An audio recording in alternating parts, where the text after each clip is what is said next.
On today's episode of Let's Talk FGO, summer, more summer. Maybe a little bit of that anniversary. But I am one of your hosts, the enshrined deity of words, Omega. With me as always, the Earthman Lucky. I hope everyone is enjoying Fate Grand Order, aka A Trials for Thee and Calamities 3. And while we here at Studio Mega like to bring you the latest in FGO-related news and memes, we will be talking about current and future events for both the JP and E version of the game, so anyone not wanting spoilers, well, the 10th anniversary is coming. I doubt you can dodge them this time. Stuff is happening. Stuff is happening. Also, I should say at the top, before we go too deep in the audio, I will apologize to people. Been having a heck of a day, fighting for my life.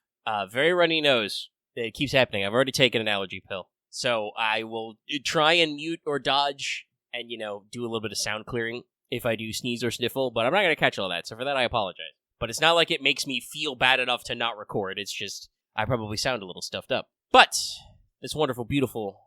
Sorry, I ran through about 50 more adjectives I could have used there. God damn it! He sneezed Oh, twice. that snuck up on me! Oh, I lost 5 HP from that! Fuck! The subconscious, it snuck up on him. I talked about me sniffling and it got him. Yeah, no, that actually did hurt a little bit. Yeah, it did. Well. Oh, sorry about that. I apologize. Oh, don't worry too much about I don't think we'll go too deep. Sorry, I'm talking about to our wonderful, lovely patron chat. This episode is partially brought to you by our lovely patrons and listeners who are following along live right now. We'll have more on that later, but consider supporting us on Patreon. It'd be super cool. But if you hear me talk about patron chat while the episode is getting recorded, they do get to listen live. Yeah.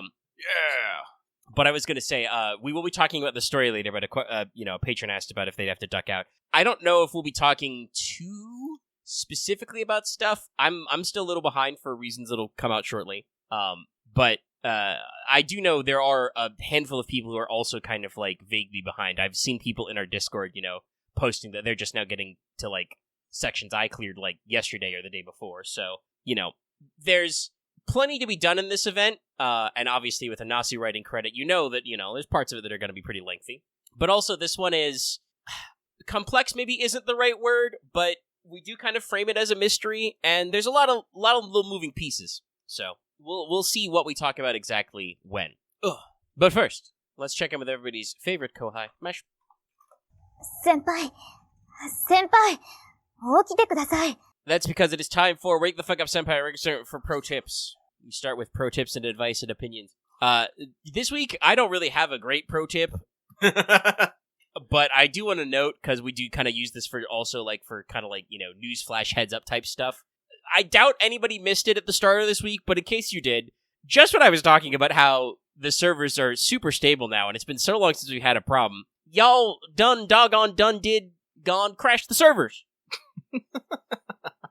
For a little bit, for a tiny bit. Oh, I think the servers were up for all of like 10 minutes as soon as the Tam Lin banner dropped. And then they didn't break like immediately, but there was a little bit of, we're experiencing high traffic, and they did break down. They went into emergency maintenance for, I want to say, like 30 minutes. It was like 5 to 10 in the range. Oh no, like the high traffic was immediately. No, the servers actually went down at 11, because that's when they actually noted the time in the maintenance thing. Yeah. No, because I believe they said it started at 9:11. But I'm sure you're all dying to know. That means it's time for Records of the Throne, a regular achievement topic. Yeah. I was holding my course to see how we do, so we rolled on the banner. I did obtain the 5-star. Mailer scene, smile protected, 10-10-10. But otherwise, summer has not gone as planned. News at 11, I know. Man yells at cloud type shit. Melu was my second 10 spin, and all of my other 10 spins were basically min adjacent. Several straight up min rolls. I had about, 5 11 spins to go. A fun fact also, rolled Melu on spin 2 after the first roll of the night was a min roll. Immediately went into maintenance. So much so immediately that I pushed the button to spend the Saint Quartz for the next roll. I did not see any of the animations. I had to check that later after the servers open. It was a min roll. Well, actually, no. Technically, I think there were 2 4-star CEs, but I don't think either of them were event CEs in that case. It was bad.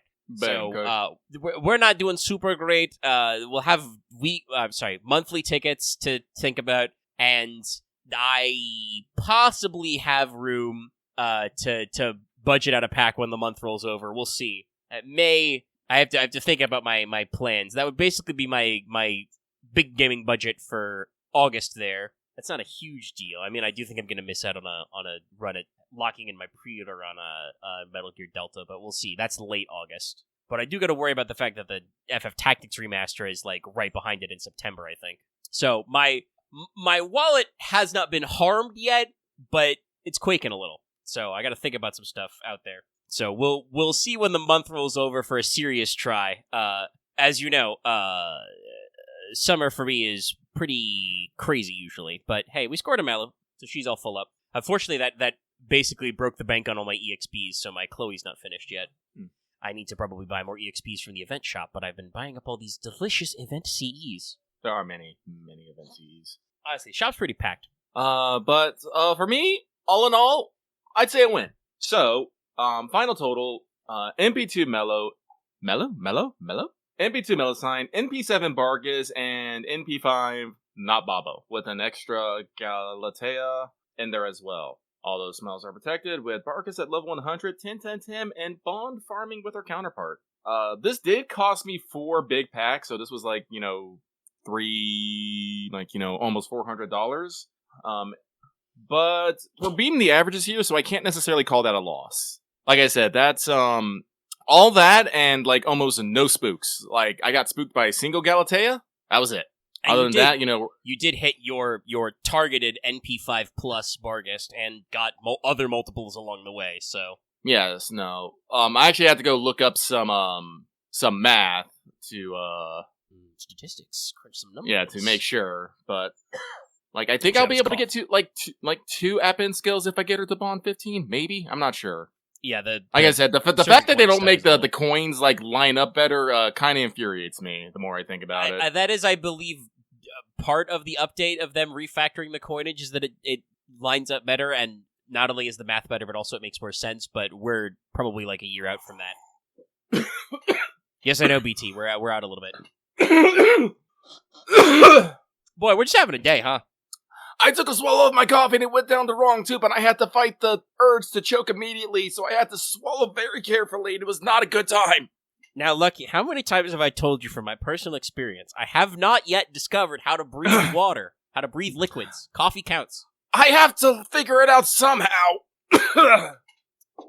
We're going for that old, oh god, I forget what that was. There was the paradigm of the guy, the like pre-genetic evolution, you trained traits. You want to train a longbow and start with his grandfather type shit. I don't remember what natural philosopher that was. Anyway.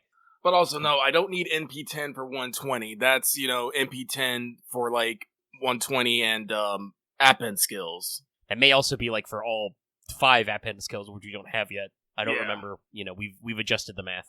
But yeah, and that's the 4-star business is why, like I said, I'm I think I got to budget out spending at least trying a pack, because as usual, I have completely whiffed my 4 stars. I got 1 Chloe on tickets. And ideally, if Summer was nice, I'd like to score all my hits with the banners, so I don't know, I might be able to snoop around this Oberon or Tezcatlipoca banner. Both units I also don't have. But anyway, we're here. Continue to support us. I believe that is all the notes we have from that. So technically no evils yet. We haven't gone crazy style, but we're here. Also, to say nothing, also I should say, I actually also want to go back into the first banner, but where the Ash took basically all of my fucking anniversary reserves. She ate all of it. Literal last 10 spin shit. So my extra reserves were damaged severely. Big Hat Water Wife, very expensive. So there's no evil section. We move straight on to Did You Finish Your Master Missions? To remind everybody your Master Missions this week, of which you probably already cleared pretty easy, but in case you didn't, you need to defeat 15 each of enemies who have the humanoid, wild beast, and demonic traits. So 15 enemies with those traits each. And then acquire 50 of each of the 3 drop currencies, Tropical Nuts, Kona Beans, AP Pounds. What does EP stand for, we wonder? Joke's on you, they're Australian pounds. Gasp! Which wouldn't even be a great joke, because I'm pretty sure, I don't know when exactly, but Australia's been switched onto the Australian dollars for a long time. Yeah, I know, but I think it's a joke between, British pounds and Australia, because someone's in there being a goof. Mm-hmm. Well, and I believe, to remind everybody, in LB6 they were more pounds, I believe, as in Morgan pounds. We do a lot of funny stuff with contractions. Honestly, it's very funny. There's some contraction stuff that happened in this anyway that we were all concerned about, but it wasn't actually related. It's just a funny coincidence. But your master missions are going to be fairly easy. Just do the event. You should clear all of them from like free quest farming for drops in currency and other shit. And that means it is time to check in with Skelograms. Yay. Which is still a little light, but there are a couple of interesting things to talk about here. We have begun the official Fate Grand Order Fez 2025 10th Anniversary Countdown campaign, in JP, obviously. Started the 23rd, goes until the 3rd, which I believe is, the day the anniversary panel is, as we've discussed, so, lines up pretty good. They're running a multi-day login campaign for 5-star EXPs, QPs, and teapots, pretty typical stuff. We've also got a start dash and returning master renewal, so all that usual stuff. To start off, we are running double Da Vinci banners, both Da Vinci's on the banners. But also, with the last batch of updates, we have added a new Bleached Earth quest, a new one of those special challenging type quests we'll be seeing shortly over here. But they got the last one out before anniversary. I'm sure this will not come back in any of our comments in Mailbag. But defeating this challenge type quest, one-time quest, unlocks the Beast class score. Mm-hmm. And also, if I've understood Twitter correctly, unlocks a new feature. I don't know if this is like for all battles or just for certain, major fights, but lets you have a reserve team. So there's a little icon you can hit that you can switch to this team once per battle, or if you're defeated, you go to the backup team. Not just the back line, a whole new team.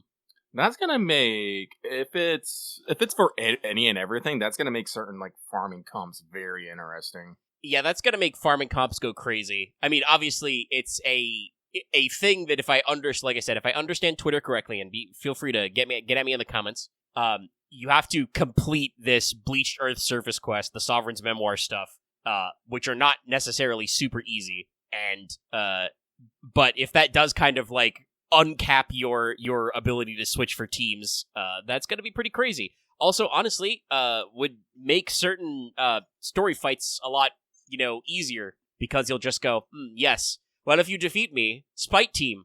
So like I said, I don't know exactly how it's going to work.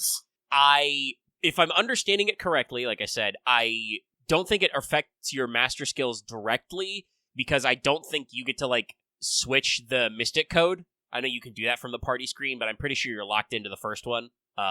So it probably doesn't reset your turn timer or anything. It's just going to be a really interesting case. But like I said, I do not know if it's supposed to be, like, for every single fight, or if this is just, like, yet another tool in our escalation arsenal. Because, story stuff also happens with these big challenge quests in Bleached Earth. There is a separate plot to Ordeal Call that's spooling up there.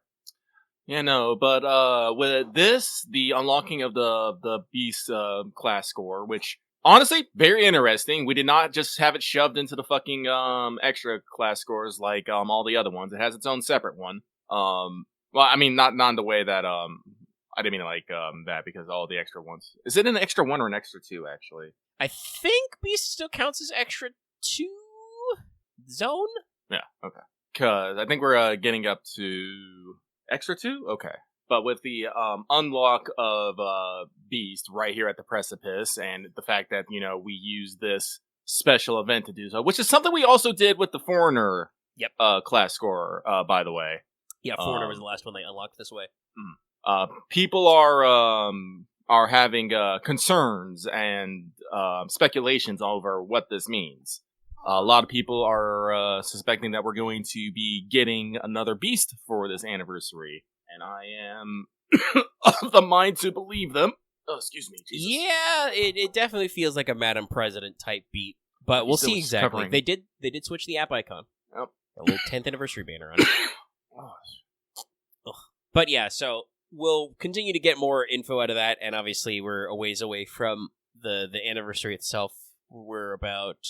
Let me clicky my calendar. So we're a little over a week. The 3rd is a Sunday, so it'll be a Saturday our time. But also it'll probably be like, well, actually, knowing JP, it'll be in the evening for them. So it might technically be Sunday. It'll just be, like 4 a.m. Sunday or something. We're gonna get hella scooped. Yeah, there's nothing we can do. We record the show on Friday. I think we're just gonna have to accept that we're gonna get scooped and not try and figure that shit out with the time zones again. There'll be more than enough news to talk about in the following week, because I do want to add out there, they've also put up several, panels and Tight Moon news type stuff. mashes on the cover of Type Ace and stuff. First of all, they have a dedicated panel to be about Hollow Ataraxia Remastered, so I think my theory is basically proven correct. They're going to announce the release date at the panel, and quite possibly be, tonight. Who knows? But we're going to have all the FSN olds on. But also, I believe some people have pointed out that there is a mysterious blank space in the schedule. Like, there's a blacked out line in their list of Type Moon, media they need to talk about. So we're probably getting some sort of brand new announcement. Don't know what that'll be. I hope it's their preview trailer for fucking FGO 2. That'd be a good one. This is lucky you just high on that copium, but it's what I would like. I mean, it would be good to secure knowledge now, but that may also wait for that. Knowing if they do that in the plans, knowing the team working on FGO, that could just as easily be you beat FGO 1 and the trailer for FGO 2 plays. But we'll see. Type Moon has a couple of different projects in the works. Could be a new trailer or stuff for Extra Record, actually. That's something I forgot to note down in my news desk notes. But that did... I don't think they would have... Maybe not a blacked out announcement. Like I said, it's something new, but we did actually hear more out of those guys. Studio BB did actually put out a tweet, I believe, like last weekend or early this week, where they said that they were no longer going to hit their release window of 2025. They instead plan to release early 26. But apparently they're confident enough in this release window, they're willing to take pre-orders, so... That's probably meaning we're locked in. Yeah, I believe that. I mean, it's been a long release cycle. For a game that's not like AAA level work, they've had a very long dev cycle. I think they announced it in like 2020. But obviously there was, would have been COVID crunch in the early chunk of that development, which probably goofed up a lot of stuff. And it does kind of seem like they had a lot of things going out there. Oh, no, and trust me, even if they did, announce FGO 2, people would still spend money on FGO 1, especially if they release someone or something that people have been wanting or, also completely unexpected.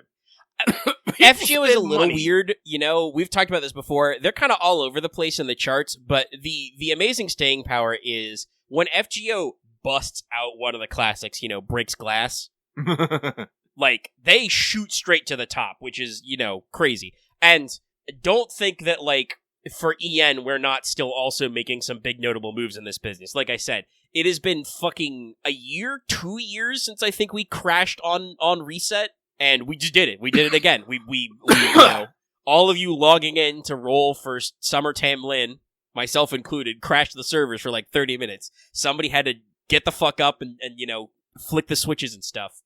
Yeah, I'm pretty sure they had to call someone in Japan to do that.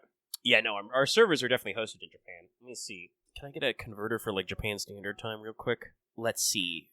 13 hours ahead. So if it was 12 a.m., it would be 1 p.m. So not crazy, but still the middle of your work week, minding your own fucking business. And then you're like, shit. Honestly, probably good. Oh no, finish it off, please. I was just gonna say, honestly, probably a good idea that they set the banner on a Monday. Because it being 1 p.m. means it's the next day already. So, imagine if they had done the Tamlin on, a Friday. So it'd be, early afternoon on Saturday. I do believe that offices in Japan are still open on Saturdays, but, schools, they don't do a full work day. Honestly, what probably took so long is that we had to wait for someone on our side to wake up and be like, shit, I gotta get in the office! Yeah, even Pacific time, 9 p.m. is after most working hours. Probably, they say. Ugh. But it's out and having a good time. Having a good time. I don't actually know the lyrics to that song. I know the fucking rhythm.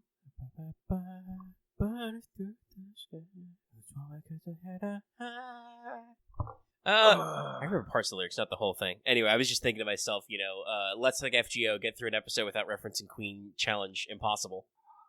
Hecking get through FGO without making a reference at all. That's challenge impossible. That's actually impossible, especially considering FGO itself is full of fucking references. Ugh. But yeah, so probably going to be some big anniversary news that will not just be FGO related, so everybody buckle your seatbelts. A lot of people are Lost Belt anime.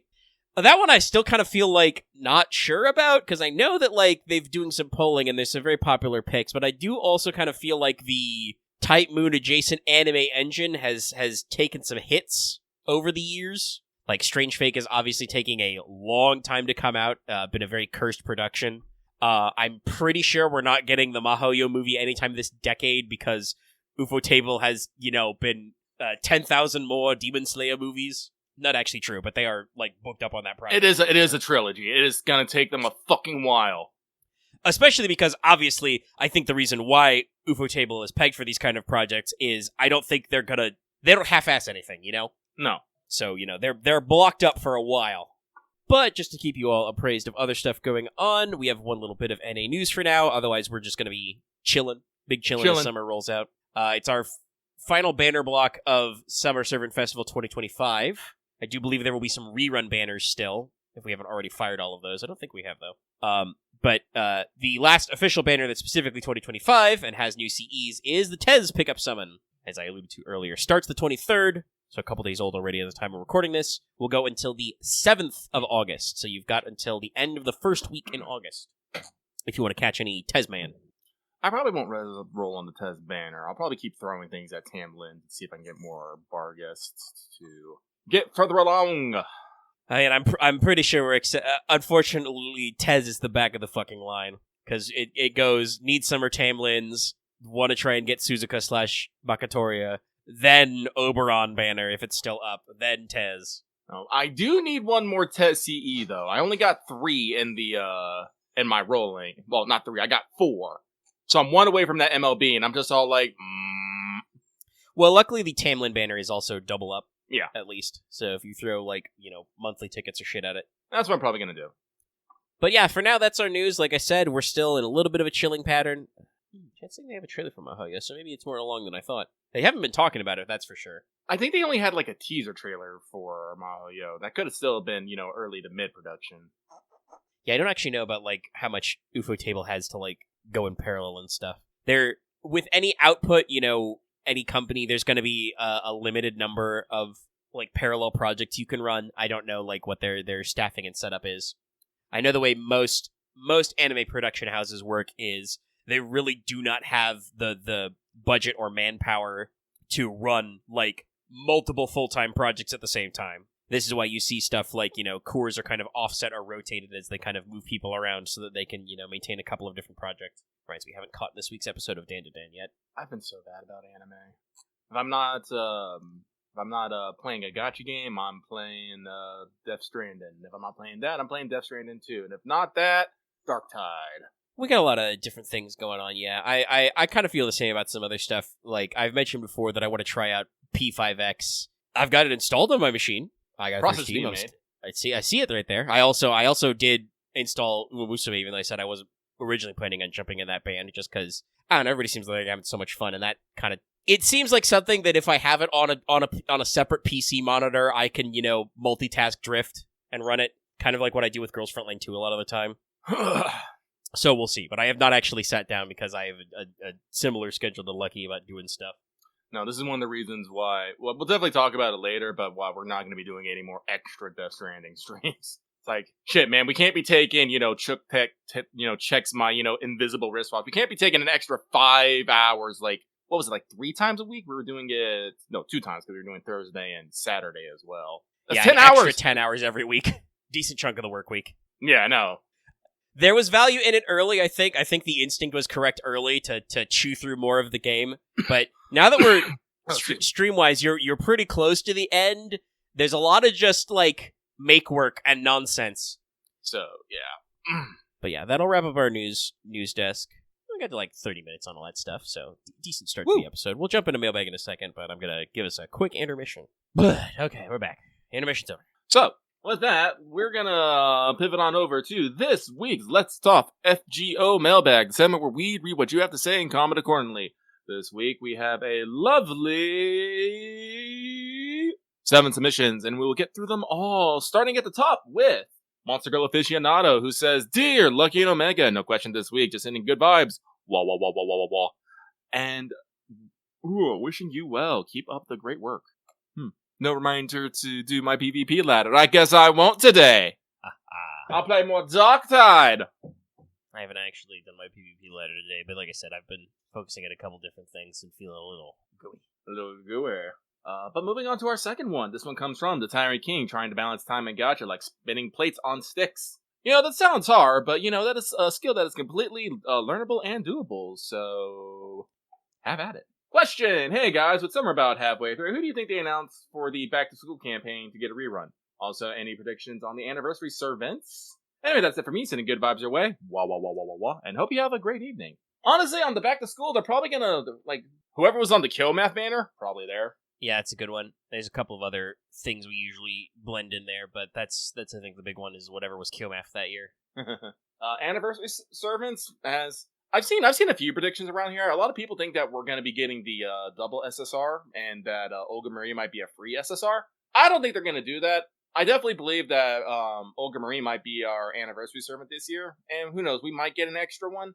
A lot of people have been saying Galahad, but a lot of people say Galahad basically every time there's a big tent pole in our year. So who knows?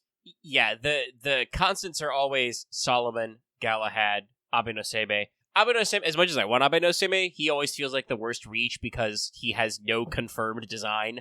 That doesn't stop them, but also, It's it's a little weird. But no, other than that, no, the Prez conditions feel right, no matter what. No, 10th anniversary, I think that her special quest, I think there was only 4, so they're all complete now. We just unlocked the Beast class score. It seems right. It seems right. The stars are aligned.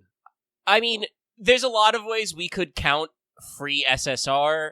There have been years where if you were all cut up on the missions, they gave you so much Saint Quartz that you were basically guaranteed pity.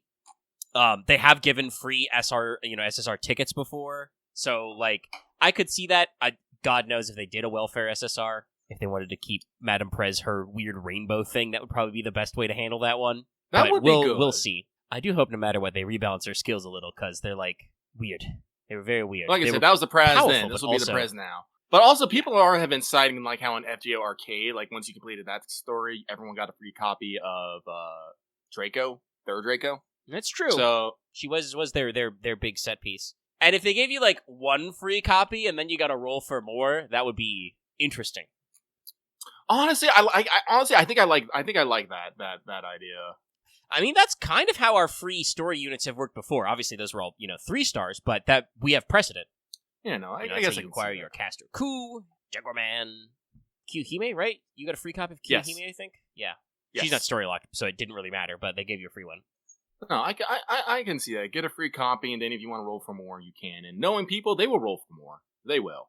I mean, I know that FGO has a little bit of a reputation, and I do think that there is some some correctness to some of their things going on, but I don't want to say that FGO is always making the money-making move, as shown with the fact that as much as we, the consumer, don't like it, they seem pretty committed to not doing the special anniversary CEs this way. They did 1 year as a limited time thing, you could roll them, and then haven't done that again. And, I'm pretty sure people did roll on those banners just to get extra CEs, but, they could probably just set up a money pipeline where it's just a big old pool of nothing but the anniversary CEs, and people would pay money on that, but that's not the style they want to do, They don't want to do CE-only rate-ups. No, but other than that, oh, excuse me. Like I said, I'm still fighting my sudden but inevitable water breathing training. But no, honestly, it's hard for me to consider anyone else besides the Madame Prez right now. I don't know if we have anything super in the. I mean, so far, I feel like our big story characters we're missing now are just the Revenge of Solomon, Solomon's Return, and Madame Prez. Oh god, if they did, there's a super huge Guda Guda backlog, but those are all Guda Gudas. It's fucking Solomon for the 10. I mean, I guess that kind of makes sense, but at the same time, I'm kind of over Solomon now, kind of. Especially if it's the fucking observer kind of guy, I'm that's not Romani. That's just someone borrowing his fucking corpse. We'll see what happens. I've always thought that they should save either, King of Humans Gatia or Solomon's Return do like they did Merlin style, do it right before the final battle. And it's literally just him showing up to be like, all right, guys, this is it. I'm back. I found the milk. But yeah, no, like for Solomon, we need that has to be, well, almost for lack of a better term, that needs to be, the Deus Ex Machina at the fucking end, Yeah. I mean, Like, that would be that would kind of be the dovetail, right? Yeah. So, like, maybe, like, I don't know, maybe, like, Gatia gets a new badass design. I mean, he did have a pretty cool design at the end of Time Temple Solomon. Yeah, Maybe Gatia had a expound couple on- of different iterations. That could be interesting to see. What would also be very interesting to see, obviously, is if they... Because with Gatia, I think there's also a legitimate case that he could be the Beast class, or they could just be like, nah. I think it would be doing Gatia as King of Humans as a pretender so he retains his class advantage. Because if you recall, that... The Pretender class advantage was the special weird class advantage that Demon Pillars originally had. Though they were also did, like, half damage to Avengers and stuff. But it's... I feel like the Pretender slot was very much modeled on that. That would also work very well as him showing up like, well, I've finally decided to help you out, bozo. I still listen to the fucking Lost Belt teaser trailer with him narrating it sometimes. It's so good. It's a pretty good one. That and it's like 2 years old now, but the Memorial movie from a couple years ago. I know the one forget you're what talking they called about. it exactly, but yeah, y'all know it. It's the one with that like breathtaking music drop and stuff, and the art is so killer. It's where Hassan of the Big Spoon is from. Like that even though it's been a couple of years, that one still super moves me because it like I don't know what the fuck they were cooking, but they did a really good job. Kind of like I know it's for FGO, but obviously I think really captures the whole like franchise thing. I mean, if somebody asked you, hey, is this what we're doing? I mean, yeah, kinda. There's fucking end of the world shit going on, and like, plagues, demons. Gramps fucking, I know it's only for like 3 frames, but Gramps just marching down the stairs with murderous intent. That's all you can call it, really. Just like, cool. I mean, FGO's had a few turns, and we shouldn't turn our blind eye. Somebody in Patreon chat saying, FGO hasn't been majorly mismanaged. The servant coin thing last year was clearly a blunder. Like, I get that they were going for, like, incentivizing to roll extra copies, and, like, obviously they added the 2 append skills, so they had a reason to do that, but they didn't do the coin math right, and it's, like, it's really bad. I mean, if they had not done a good job of backpedaling, it might have killed the game. That was not going over well in Japan. But they did manage to navigate their way out of it. I think that is kind of I don't know exactly how they've done this, but FGO so far, I think, has managed to find a way to steer themselves out of these problems, because they do occasionally hit bumps and rough patches, but they, works through it. I mean, FGO is a little antiquated, but I also do feel like on the one hand, this means that their gacha rates do suck, and we've talked about it, they're bad. The pity rate was like, took them way extra years to get in and was garbo. But also, like, they have not strayed into new problems. And also do not have... Their rates are a lot worse than current gacha games, but their rates are not as bad as they could be. And some of you who've actually played Granblue can communicate to me on this, but I feel like the thing I've heard about Granblue, especially recently, is that Granblue's rates are so bad that nobody ever actually bothers to just roll to roll. They roll when they've got enough saved up that they know that they can spark. Because, like, that's just the rates are not good if you are... They had a their sparking system very on the nose for pity, but it also means that, like, there's no reason to roll unless you're gonna hit pity. It's also one of the reasons that Granblue also has a huge character pool. Huge. Yeah. The hugest. I don't know if it's the hugest, but it's pretty fucking big. Yeah, I wasn't playing... I got into Fire Emblem Heroes for, like, a few months before FGO went live, but I eventually dropped it. FE Heroes was also really weird. The way you did, like... They had, like, a color system for, like, certain advantages, and you would, like, vaguely pick which colors you were aiming for in old-school banners. Like, it was weird. I don't know what they're like now these days. God knows. Because they're also still trucking. Like, it's a little weird that was kind of their first breakout, and they've managed to keep it afloat. But I do want to say, Fire Emblem was a great pick for Nintendo 2 Gacha Eyes. Gacha Eyes. FGO is really weird about power creep, because, like, I feel like every year we'll get some new crazy servant who's like, oh yeah, we actually finally decided to just give a unit the most HP, or the most attack ever of a class. I wonder what Lucky's running into. Sorry, I was in this area and a gatequake just happened on me, and these pillars are just falling down on top of me. Oh, that doesn't seem good. No, I'm okay. Luckily, I don't think I've had that exact situation. I have had a gate quick hit when I was on the mountains and trigger an avalanche that I had to dodge. I don't think they'd go for extending any skill generation on one person, maybe like by one turn, but extending every buff generation could get rough. Bobo being very specifically to extend like healing buffs, like regeneration buffs, and dots is like good. I don't think they don't necessarily want to do somebody who like, extends stuns by one turn, for instance. But FGO keeps finding new things to do, and these things are usually really good. But I also kind of feel like FGO's been around so long that like, no matter what, your brand new servant is gonna get like plugged into the math matrix, beep, boop, boop, boop, boop, double Scotty, beep, boop, boop, boop, double Castoria, beep, boop, boop, boop, you can Koyan reload this shit. Beep, boop, boop. I mean, most one-turn mana bursts are extended. It's called Do the Rank Up quest. I think most old school mana bursts are 3/3 by now in JP.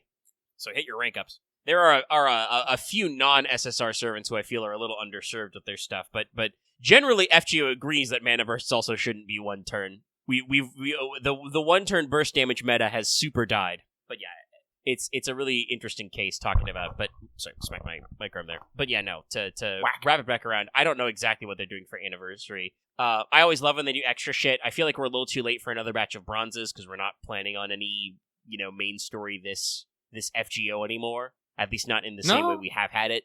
Doesn't mean they couldn't squeak in like some more 3 stars like Zhufu. Also, actually, yes, I think that was it. I just remembered. I talked earlier, like, I was like, I'm pretty sure there was an anniversary where they gave you so much bonus quartz you were basically guaranteed. I think that was the archetype Earth one. Like, if you did all the master missions that year, you were like 990 Saint Quartz or something. I don't know. It was a lot. It was a lot of Saint Quartz.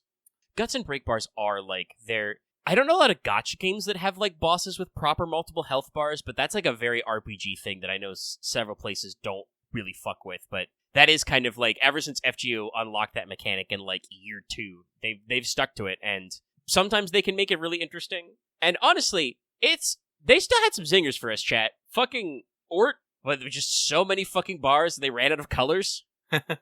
Came up with that special one. Oh, that was good. Yeah, well, I think break bars shell. are good for the mechanics because it keeps people from just making the highest damage combo they can and going with it. Makes people actually have to plan and strategize. People will still try to find the most effective tactic available, but now they actually have to wait more than 3 turns. You got to think about longevity. It's important, and definitely FGO has some ability to get crazy numbers without trying. I'm pretty sure that when farming with Summer Melu, I'm hitting like between 600 and 800k regularly in this event, with her like bonus damage and shit. So like that means that if I went absolutely apeshit on a maximization strat for arts, I'm pretty sure we could be hitting over 1 million easy, which is, not that crazy. There's, the old school Rashomon raids and stuff, but definitely like the game code gives you room to hit some big ass damage numbers. I think that after Rashomon, like break bars were their way of going like, okay, so there's no matter how big a number we come up with, the players will come up with a way to hit that number. Yeah. And they decided to not fight that and just went multiple HP bars. But yeah, it's gonna be the 10th. God, you're right. Those were. Sorry, Patron Chat just said those numbers were pre-Oberon. You're right. Those were the old school, like, Merlin Jalter days. God. Ugh. Probably why they haven't done another huge-ass raid event. But, no, I'm excited. I'm excited to see what happens. Then I'm going to be excited that I'm going to have to wait, 2 years for this to happen. I'm not actually excited about that. Oh, excuse me. So, with that, we're going to move on to our next one, which comes from Outcast Lawyer, who says, no question, only vibes. There be vibes indeed in this event and in the anniversary lead up. Fucking vibes. Vibes everywhere. You got your summer vibes, you got your Annie vibes, you got your calamitous vibes, you got your, oh my god, she's in a swimsuit now vibe. But nothing more to say on that. We move on to our next one, which comes from the 100-Hour Man, who says, Dear Lucky Omega, hope you're having an awesome week. Read more. Fucking text wall. No question for you this week. Actually, wait, no one who has posted this point while writing this has asked you a question. Well, I suppose I'll have to fix that. See, this is the funny thing about Mailbag. They don't actually post these in sequential order. It's effing weird. Yeah, it's not the order in which they were posted. We did get a question, which we spent way too long answering. Two questions for you this week. First, last week you mentioned how FGO doesn't have the worst rates in gacha. I'm not big into other gacha, and I find the rates insane in FGO. Which gacha that y'all know of that has the worst rates? Actually, what are the rates on on Girls Frontline 2? Because I don't know. I almost seen the posted rate for SSRs on Girls Frontline 2. I'd have to actually, what just happens if I put worse rates in gacha? Let me type that in. Chat saying Genshin is technically 0.6 for a 5-star, which is actually like FGO. Obviously, I think that's about the ratio for a rate up SSR, but technically the SSR rate itself is 1% chance. I don't know what Grand Blue Fantasy's numbers were, but I did mention that it is a not great one.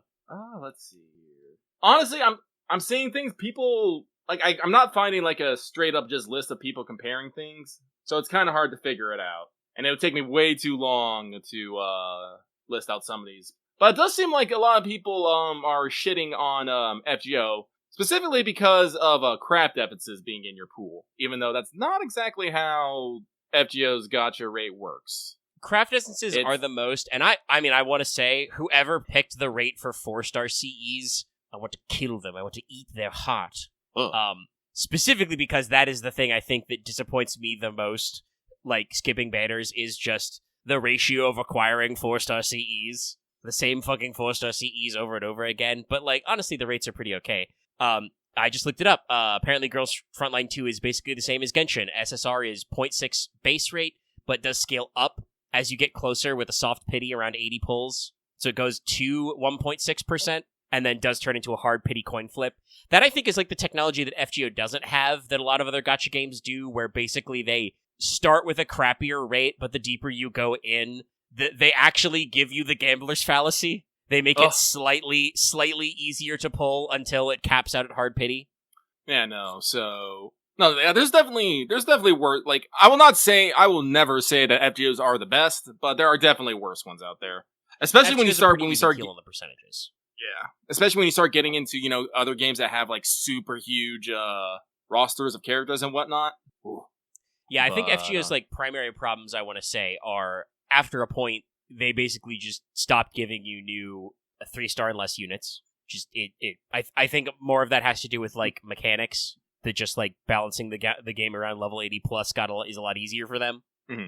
Also, obviously, they're premium mostly. It's just that there's definitely a big block.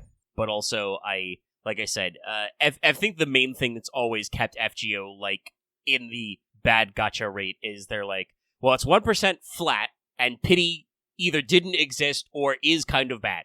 And despite what they represent, USOs feel very bad. I'm probably going to finish this game and not get enough USOs to actually use it. Despite spending like several $1,000s on this game. And despite earning a couple of USOs already. You've got some. But I got 5. A few. No, like 10! 10, that's right. Yeah, it's double. Yeah, the pity stuff going a little weird. And like I said, no, as far as I know, FGO has no soft pity. Like, there's no... Several games have this effect where they're supposed to like make it slightly change so you get a hit. I mean, I feel like it should have been 5. Should have been a 5-5. Like, before they added coins, getting 5 extra copies of a servant over NP5, which counts, is already fucking insane. But like a lot of systems in FGO, I don't think they were really planning on it. We weren't thinking 10 years into the future. Oh, but there is more to this. Phase 2. Sorry, I temporarily lost my spot. There it is. Second question. So the 10th anniversary is coming up, and I'm sure everyone is super excited. Do you all have any predictions for the Annie? Me, I have the following prediction. 1, they'll get 2 anniversary servants this year, which will be Galahad and Olga Marie, the latter of which may be a welfare unit. Members of our community have convinced me of this. 2, among the service servants that get out, Summer Medea will be present. 3, we'll get over 1,000 Saint Quartz through everything they give us. 4, they will give us official dates for Hollow Ataraxia, the next Strange Fake episode, and Witch on the Holy Night movie, one of the first to might even be available at the con itself. 5, despite the fact that this will be the factually biggest Annie to date, not just in FGO, but any gacha ever, the community is still going to find something to yell about and be upset. And I'll be upset because they didn't announce Tsukihime Red Garden release date, even though it's not a Fate work, technically. It's an also work. I count it. I fucking count it. I mean, I know they had to clarify that it was a special limited time cameo, but we shoehorned Ark into FGO. We did that, but she still has a Valentine's scene. She has a second mode, and she's going to be showing up in a story event later. Yeah, that'll be fucking. I think we have backpedaled from this. She's just a special cameo. What I think they were doing is they were secretly buttering us up so we would accept Ark as a Brachiosaurus later. It's true. No, there. Sorry, no, finish your thought. Also, I want to say they specifically made the third Ascension arc as, the FGO waifu. Like, the first Ascension is, OG arc, as, should have been intended. Second is actual Tsukihime arc, which, that's Shiki's. But then, third is the original What If that doesn't actually exist in the Tsukihime, timeline and can only exist in the FGO timeline. So, no, I think they know what's up. We can say it. But yeah. So what I was gonna say was I had to double check this comment wasn't edited because I was gonna be like, "Are you sure you didn't edit this?" Because I think we talked about like half of these already. Literally, I guess the summer one is one we've talked about in previous weeks but have not hit on. Well, so you got to remember, Seal is specifically Servant for Seal. Yes, that's another of their great cheat buttons. They get to do crazy shit, like Avenger Ishtar, aka Astarte. Space Beast Eresh Summer, shit like that. They get to do a lot of weird shit with Servant Verse. They've canonically showed that Calamity Jane looks normal in the normal universe. They haven't done anything with it, but they've shown it. Anyway, yeah, like I mean, I want to hold out for Toko. I think that would be a great hit. Though knowing them, if they do have a date for the Mahayo movie, that might be better served closer to that as like a celebration. I guess we'll see. But no, I feel much more about Madame Prez. Mm-hmm.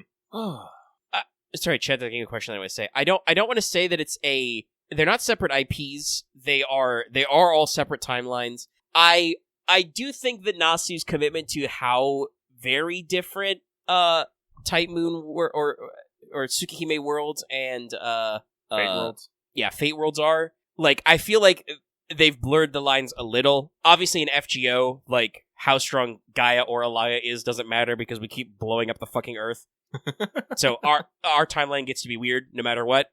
But I've never confirmed if anybody does run into the source, but I've heard from a couple of sources who have been, I think, in deeper in the fandom than even we are, Nasu, personally, as a writer, doesn't like retcons. I've mentioned before, like, there are apparently comments from him about how, like, oh yeah, the light novel and anime Fate Zero don't line up 1-to-1 with any of the 3 routes with Fate Stay Night. Like, they reveal stuff or have continuity errors, and his excuse is just, no, slightly different timeline. It's I guess the best way to look at the kaleidoscope is it is kind of just the quantum problem on a macro scale. Every time you actually look in a timeline, you get something a little different. It is weird, though, that, like, our biggest, like, kaleidoscope-related stuff is not super well explained, but, Well, that's the mystery of it. Also, I completely agree. I would love for an FGO 2, we have, Toko as our leader / or mentor. After all the shit we've been through, I'm pretty sure Toko's the only one I want. Toko's the one I want in my corner. We never hear from Gordolf again because he's busy in the clock tower fist fighting 10,000 mages. To keep us safe. Yes. No, it's just like constant political battling. Honestly, I can actually see that. I can understand. I can believe that Gordolf would recommend Toko to us. Not because, he likes her, because I'm pretty sure Toko is someone who gives Gordolf constant fucking headaches.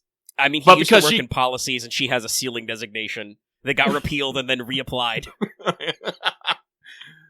But, probably, the best mage that is probably, not, officially, associated with the Mages Association. That's Toko. And she is also, like, I think she is the only, like, non-association mage we see who actually, like, regularly thumbs her nose at the association. Like, when was the last time, like, she's got a ceiling designation, right? When was the last time you saw enforcers try to take on Toko?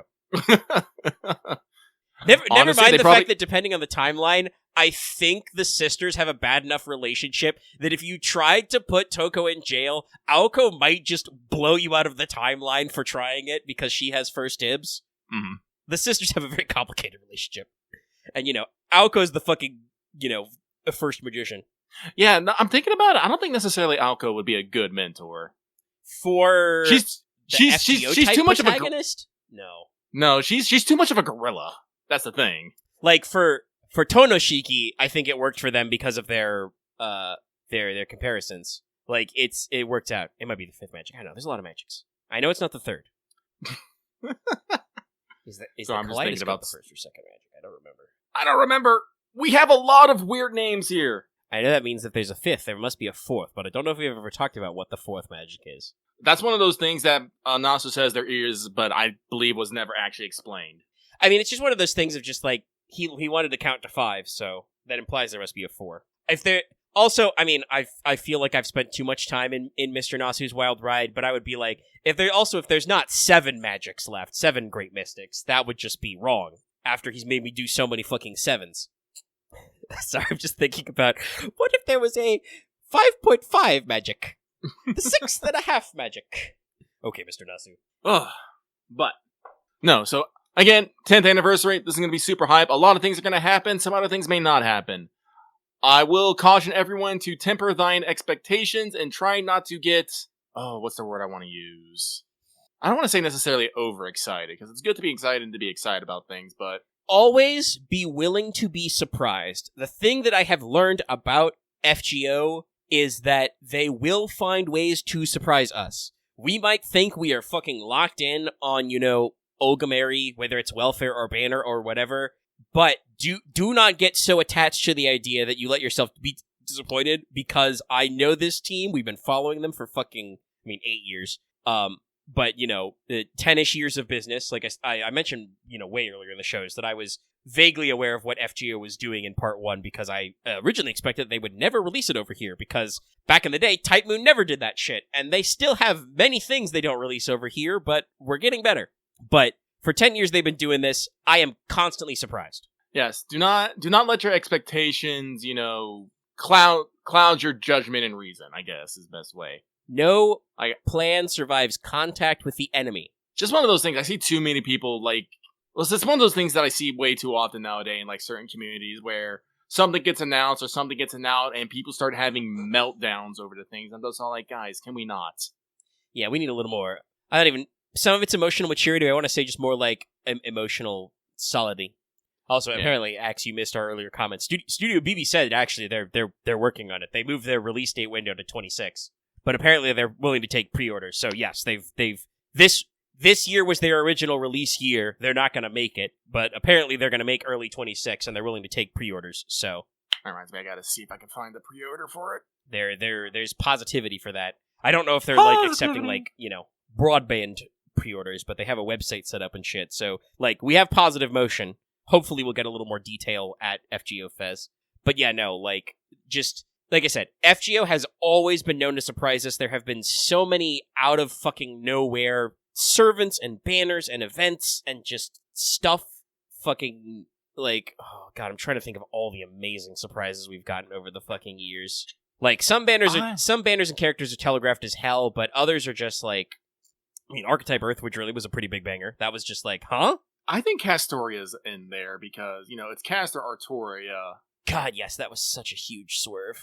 I'm trying to think. There's so many, obviously, story character surprises have been, completely uncanny. Hitting us with fucking Castor Gil. I would not have necessarily guessed that you could scavenge Gilgamesh's characterization outside of, extra. But, there's so much going on with, character beats and stuff that they've just hit us with and surprise banners. I kind of feel like I know there was hints because she was Koyanskaya of Light, but I do kind of feel like the second Koyanskaya was kind of really? We are doubling up? I can't think of any, specific surprises that just blew my mind out of the water. Really. I know they exist and then they're out there, and if I, go look at them. I think one of the ones that probably stuck with me, those, is the 7 bronzes they revealed one anniversary. Yeah, that was super one big. That was just, I, couldn't believe they did that. Doing Jufu specifically in the anniversary also with Archetype Earth was another one that was just really? Okay, I'll take it. But yeah, I want to say, obviously expect things, you can see trends, but also every fucking year, everybody analyzes the fucking logo and says, it's Ame no Seimei! Just like that meme, it's Pikachu! Fuck! Yeah, it's every year somebody basically recreates that meme with FGO. And like just keep your open mind about this stuff. You never know when we're gonna get some other weird shit. And don't let your expectations kind of like cut you off. Reminds me of like I'm so glad this did stop. Like it just our leakers lost credibility. I don't know what FGO did to like patch the holes, but they did it. But there were so many like bad leaks in the middle of the Lost Belt era that just died off, but people would still get hyped for. Oh god, like genuinely, I think the last correct leak I saw, which was also only like a week before it happened, was Archetype Earth, and then they said there would be an alter ego 3-star on the banner. I don't think they identified Jufu. And that came true, and that was like the last time I ever heard anything that resembled a leak. No, but like I said, it's gonna be exciting. Like, I'm also excited for, this year's summer because, I hate my wallet. It's gonna be grand. Predictions on that, though. If they don't do actual summer lip, I think I might die of shock. Just because they showed they had a design last year, but they didn't pull the trigger on it. I'm like, you can't do that. You can't. Even if she's just a costume, you gotta give it to me. You gotta. Also, please don't fucking, it's very cool, Mr. Natsu, that we keep doing cool things with summer. Please stop that. Please give me a normal summer vacation. I just saw cargo fall out of the air in front of me. I don't know how. I don't know why. It just did. I do often wonder where the cargo comes from. Honestly, I don't know if we can have a normal summer. Because, summers usually involve some sort of singularity, because guess what? The Earth is broken, therefore we can't just go to a fucking beach. We have to usually go to a singularity. I don't mean like a normal summon for normal people. I mean like a normal summer event. Not like backdoor pilot for Ordeal Call 3 kind of shit. I'm gonna hold judgment on that until I actually get in there. That's true, but I do kind of feel like it made the banners kind of weird because they were stretched out for a long time. It just gives me more opportunity to roll on them. True. But also that's another one that we're going to have to see like what the schedule is like for us. It's going to be interesting. But, yeah, so, well, we'll get there when we get there. So let us moveth on it. Yeah. This next one comes from Agent 418, who says, "Hello, Lucky and Omega. Here to report that after 3 more packs, got my 5th Berserktoria and my 2nd Tez. Now I can save for Yui. Good job! Congratulations! Treat them well." Sorry, I sneezed in the middle there. I was reaching to turn my microphone off, but I did not make it in time. No, I'm definitely thinking, like, whenever we get, like, our GSSRs or our Destiny summons, I'm gonna have to really strongly consider the Ash and, Berserktoria banners. At least I can get at least MP2 of them both. I would really, really have loved to have be able to get MP5, Berserk Caster or Toria. That's such a weird name. But it's just one of those names, things. the only name that matters, Hope Will Camelot. Hope Will Camelot. I am so glad. Man, after I saw them, and it's like, man, I just went back to fucking, LB6, and I just watched the fucking, the finale with, where you're alone in the dark, and you basically say, "Come to me," and just the pillar of light descend, and Oberon's just like, "No, this cannot be!" I'm all like, yes! That's one thing I will say for this event. Slight spoilers for the Caldea Free Talk segment we're not in. But, Oberon is our best frenemy. Yeah! And I do like that Nasu retained the red text, so we get to call him out. Actually, I got to call him out even without the red text. Actually, I don't ever tell you my true feelings. Damn, God. But no, like, getting the MP1 was a must just because it's the thing! You DiCaprio point every time! And the music, oh, God. That's something I will say, like, it was probably, like, around the design and everything, but the music in the event is so good. I don't know if I necessarily talked about it, like, last week, but the fact that they use, the summer leitmotif really well, it's so good. Yeah, it's a leitmotif that was basically that's been used like a few times, but it was most notable in Summer 3, the original Servant Fest. Yeah, they do a lot of remixes from that vibe. Yeah, no, it makes me so happy. But yeah, no, like I said, I'm probably not going to be rolling on Tez or our Banner 1. I'm going to keep throwing at Banner 2 if I get like enough for more pools, because I want to try and get that last Tez CE copy, and if I can get more Melu or Vargas, that'd be good. Melusine is just good. And I'm like, God damn it! I mean, she still has a fucking 80% battery. Crazy shit. No, so it's just one of those things, like... I did roll my Melusine while I was watching one of my cool Ace Combat edits, so... She is literally that. I mean, she comes with a fucking carrier launch. A great carrier launch that has multiple variations. I love. Shout out to the Nemo Marine getting in on this. Because he's not wearing standard kit. No. He's servant adjacent. He'll be fine. Part of a servant? Yeah. Oh, shit. I meant to go visit the fucking pioneers. Whatever. No. So, we'll move on. This one comes from Man Melting in Humidity While Getting Bathed in Sound Waves. Hello, Lucky Omega. No quirky to name today, as my name suggests, me being a bit tapped out. As someone that just prepared themselves for travel for like a whole month, I ended up forgetting to pack some objects along the way. So what are some things that both of you have just misplaced or happened to forget about along the way, but it didn't screw up your plans? If you don't have something like that, what are some most despairing travel stories? Have a good evening and a hopeful weekend. I don't have a lot of good travel stories, but I do remember this one time that I basically went from the U.S. to Europe and then the Middle East. I was on a boat for 6 months. There was like several hundred other dudes, and there was this really rigid command structure that, you know, was completely inflexible and basically said, do this or else. It was a very, very bad time. Also, but I got to see a lot of places. I mean, I went overseas. That's traveling. I was on a boat. It was a very, very Spartan cruise. I mean, they do call it a cruise. Yeah. That's why they call it a cruiser when they do it that. No, like, I've done a fair amount of, like, traveling road trips and flying in my time, but when I was young, I had them worse because I would get really car sick a lot when I was younger, so guess what? I would usually be throwing up every once in a while. Later, I learned this is because I have a bad inner ear balance, and I can't do the thing where I look down in a car. So if I try to read or do something, it gets me motion sick. I have to constantly be looking up or out in order to avoid it. I also get a little bit of that kind of motion sickness. But also road trips were bad when I was younger because I did not have the what do I want to call it? That time relativity that comes with age. Back when you're young, a half hour is a fucking eternity, but when you're older, it's just like, oh, that's just right down the road. Let's see here. For things that I forget to pack, I don't know. I don't think I necessarily forget, because here's the thing. I generally travel very, very light, like super light.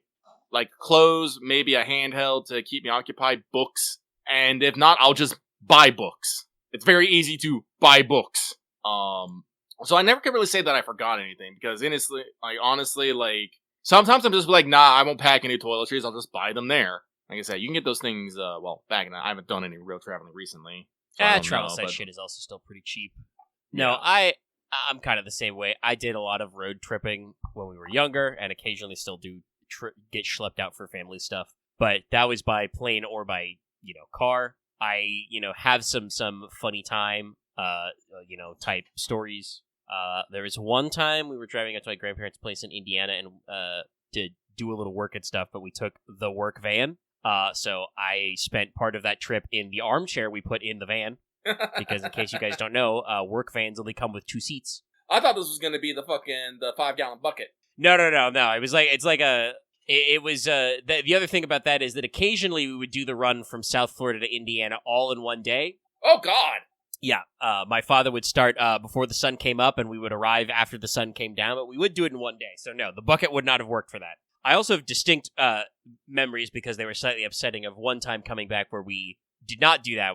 We stopped at an overnight inn, and I was coming down with the sort of infectious disease you usually do when you go visit a whole bunch of family over the holidays. So me nauseated on the verge of throwing up, super bad congestion, having been in the car all day and trying to get a shower, and the pipes were whacked, so it was way too hot. So I, nearly scalded myself in the water, got out, reported that it was messed up, and then had to get back in after a guy came and fixed it. Also, I threw up in that trip. We were very ill. It happens. I think the other time I ever forgot something was not necessarily in the packing, but I did at least once accidentally leave my sunglasses on a plane. They fell out of the little sunglass compartment, and I had to buy new ones. Those I have not misplaced since. These fuckers are 10 years old. Probably need some new ones, but buying new shades was a must, because that was the time I was flying out to LA. Yeah, but that's enough on that, I think. So, last but not least, this next one comes from, why are all my gacha games having events at the same time? Boy, howdy, that's a feeling. I'm not even playing that many gacha games and going a little crazy. Dear Lucky No Mega, no question this week, just sending the good vibes your way. Wah wah wah wah wah. And wishing you well. I'm afraid I can't wish you good luck, as after experiencing the monkey paw lunk on the Summer Fae banner, I need to have my luck back so I can finally get at least one copy of Balbanshi. Oh man. Well, luck be upon ye! That was the sound of me throwing luck upon you. I nod. Like I said, I won't necessarily say I had good. Well, no, I can say I had good luck on the banners. It's cost me, several $100s, but like I said, in those several $100, the rates were good. They were kind to me. The rates can always be unkind. But that is it for the mailbag. Now I'm closing some shit. Yep. You can hear boops from Lucky because Lucky is playing Death Stranding right now, so I can keep my ADD tamed. You're hearing the sounds of cargo. You're hearing the sounds of delivery. If it is too distracting, please let me know, and I will rectify this issue. Actually, let me just rectify this issue. Where is my remote? There it is. It's in front of me. Of course it's in front of me. Let's turn that down. Although there also might be sounds coming from my controller as well. Yeah, but that means it's free talk time. We can talk a little bit about the event. You're done. I'm not. Yes. I'm a little behind. I'm in section 7, pot 2. I only finished a few hours ago, but I'm in the epilogue. I got my permanent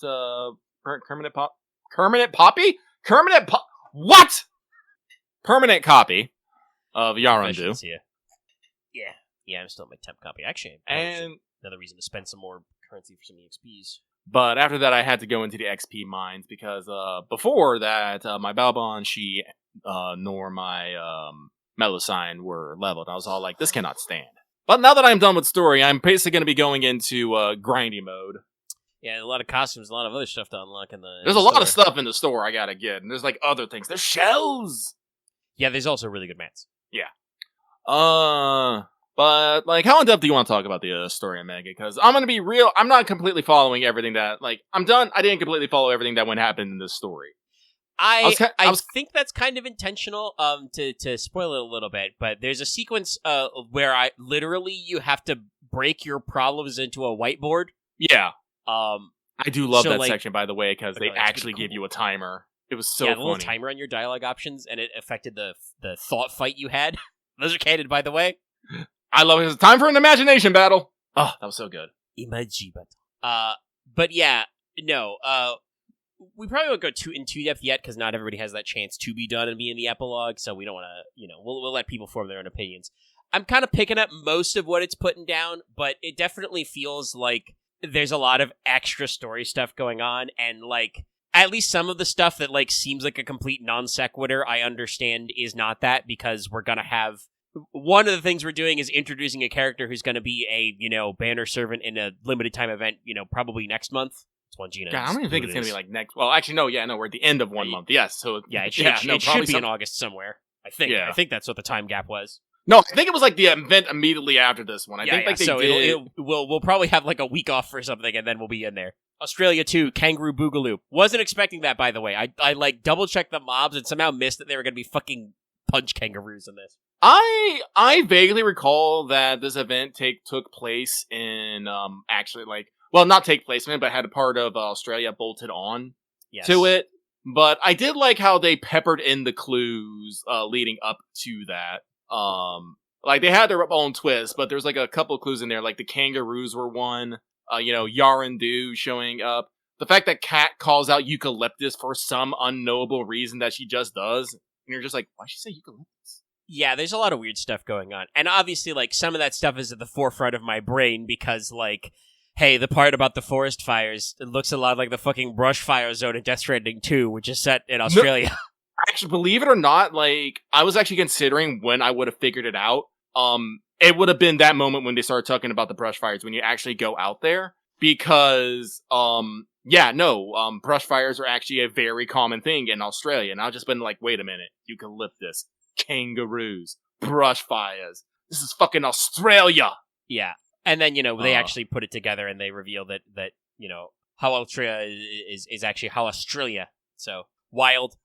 There's some other, really great moments. What we've seen out of the Tam Lin is pretty good. I love the witch's house. That is such a cozy vibe. I'm super jealous. Yeah, no, I mean, I think we all clocked her immediately, but Babanshi's a great character in this because, she's doing her same old, but doing it in a different way. So I was actually hoping, like, this story would be much more of an LB6, kind of post story, and it kind of is. You definitely get to see a lot of the characters have gone through their character development and still, coming to grips with such things, but it's less pronounced than I thought it would be, and that makes me slightly sad. Yeah, it is, obviously, Nasu, I think, has shown enough chops that at no point did we need to shackle him to anything. Also, it's his fucking franchise, so obviously there's no, other than the funding provided by partners like Aniplex and Sony, Mr. Nasu does not have a boss. Mm-hmm. So, conforming it down is probably not going to happen. But yes, this event is what's the best way to describe this? You know how we said that there weren't 3-point ladders? Instead, we got 3 plot lines, basically, which are all color-coded conveniently. Because basically, there is a decent chunk of this story that is effectively a soft epilogue for LB6. They get in a lot of really good jabs back and forth, because Castoria is kind of our, number one assistant here. Mm-hmm. And we get plenty of callbacks there, and obviously, kind of seeing Babanshi's relationship both with Morgan and Castoria, but also, I feel kind of seeing, what Babanshi would be like if she didn't have a bitch in her ear telling her how to be more evil. She's still kind of a butt, but you're like, I like this butt. She's doing this thing where she deliberately is, pissing people off, because, I think Castoria straight up says it at one point, no, she is a dyed-in-the-wool sadist, but she's also a big nerd. She's just a goober. At one point she talks about how, well, if people decided this guy was going to be evil, then I'm like, fine, fuck it, I'm evil too. And I'm like, that seems very much like Babanshi. Like I said, whatever's going on with Oberon is just, he's a gremlin, and he's against Servant Fez, but he's not really against us, so he just dispenses cryptic advice. But also, like I said, we get our fucking punches in. The sequence of, not Oberon travel mode, but Oberon submersible mode, I guess. Hiding in my fucking bathtub mode. And just, I imagine just doing the meme of, squeezing the rat, but with him, and just being like, oh, Morgan, I found the Dark Fairy King. And he's like, whoa, don't blow my cover. The whole, I want to call it a subplot, because it comes in, several sections in that, obviously I knew, not just because of her summer design, but also just the general vibes that, of course Morgan orchestrated the weird, resort off in the corner. Of course she's doing her own thing. But there's also, the funny miscommunication. The fact that only Bargus takes either of her jobs seriously. Very, very good stuff there. Getting some real primo Suzuka time. But, that's, the LB6 stuff is, one of the subplots. And then there's also, this is a direct thematic sequel to the Third Summer, the original Servant Fez event. Yep. There's a shitload of callbacks and, continuity checks. And then also, we're doing a whole new third thing, this Australia stuff, that is setting up for another thing down the line. So, it's a little complicated. And obviously, I don't have all the pieces yet. We'll have to do another run next week when we're both fully done and have a chance to reread some things. Yeah, no, I think next week we should probably we'll sit down and do our big overall thoughts when everyone has a chance to. Yeah. Also, I have captured me a BT. Actually, does it actually show up somewhere? Or is it just should be in your one of your weapon menus. I think it's the bottom one in your weapon. Okay, so it's not actual cargo that I have to carry. Okay. No, it's a crystal, so. That you don't need. Rad. Yeah. But yeah, no, the event's real good, but there's also a lot of stuff going on. But like I said, framing it as a mystery, I think, is part of it. But there's a lot of really good cameos. Okay, sorry, it's in there. It's in our special, because there's BT Crystal Octopoid. Yes. Now I have more than just strained and piss on things. Excellent. Yeah, it's down there, okay. Yeah, no. Does cost you a little Cairo Crystal to use, but you won't be disappointed. He's pretty effective. Is it a one-time use kind of thing? Nope. Too rad! I'm gonna go find more BTs. I gotta build a collection now. It just costs you Cairo crystals. It might go away if it has an HP bar when you summon it, so it might go away if it's defeated. But I got a fucking first of all, did not get caught by a hunter. I had to fight 3 tentacle cat catchers at once. Oh. So I summoned my buddy. I was trying to weaken those guys to try and capture one of them. No, we did not do that. Me and one machine gun and my octopoid fucking soloed. Or duoed, I guess. But, like, no, like, so they're tough. He's a tough boy. Rad. I love this. We'll talk more about what's fucking happening later. Once again, I've said it before, I'll say it again. If there are people out there who think that Death Stranding 2 is 2 Metal Gear Solid 5 pilled, they're not thinking clearly enough. Once again, like, Metal Gear Solid 5 is a Kojima game. There are some very weird interactions. You can do very funny things with a water gun, for instance. There's a whole, like, side quest thing where you can unlock, like, references to Zone of the Enders, which give, rocket arm. Yeah, Big Boss a teleporting version of his rocket arm. You can fucking CQC grab people from across the room type shit. Death Stranding 2 has some wild stuff.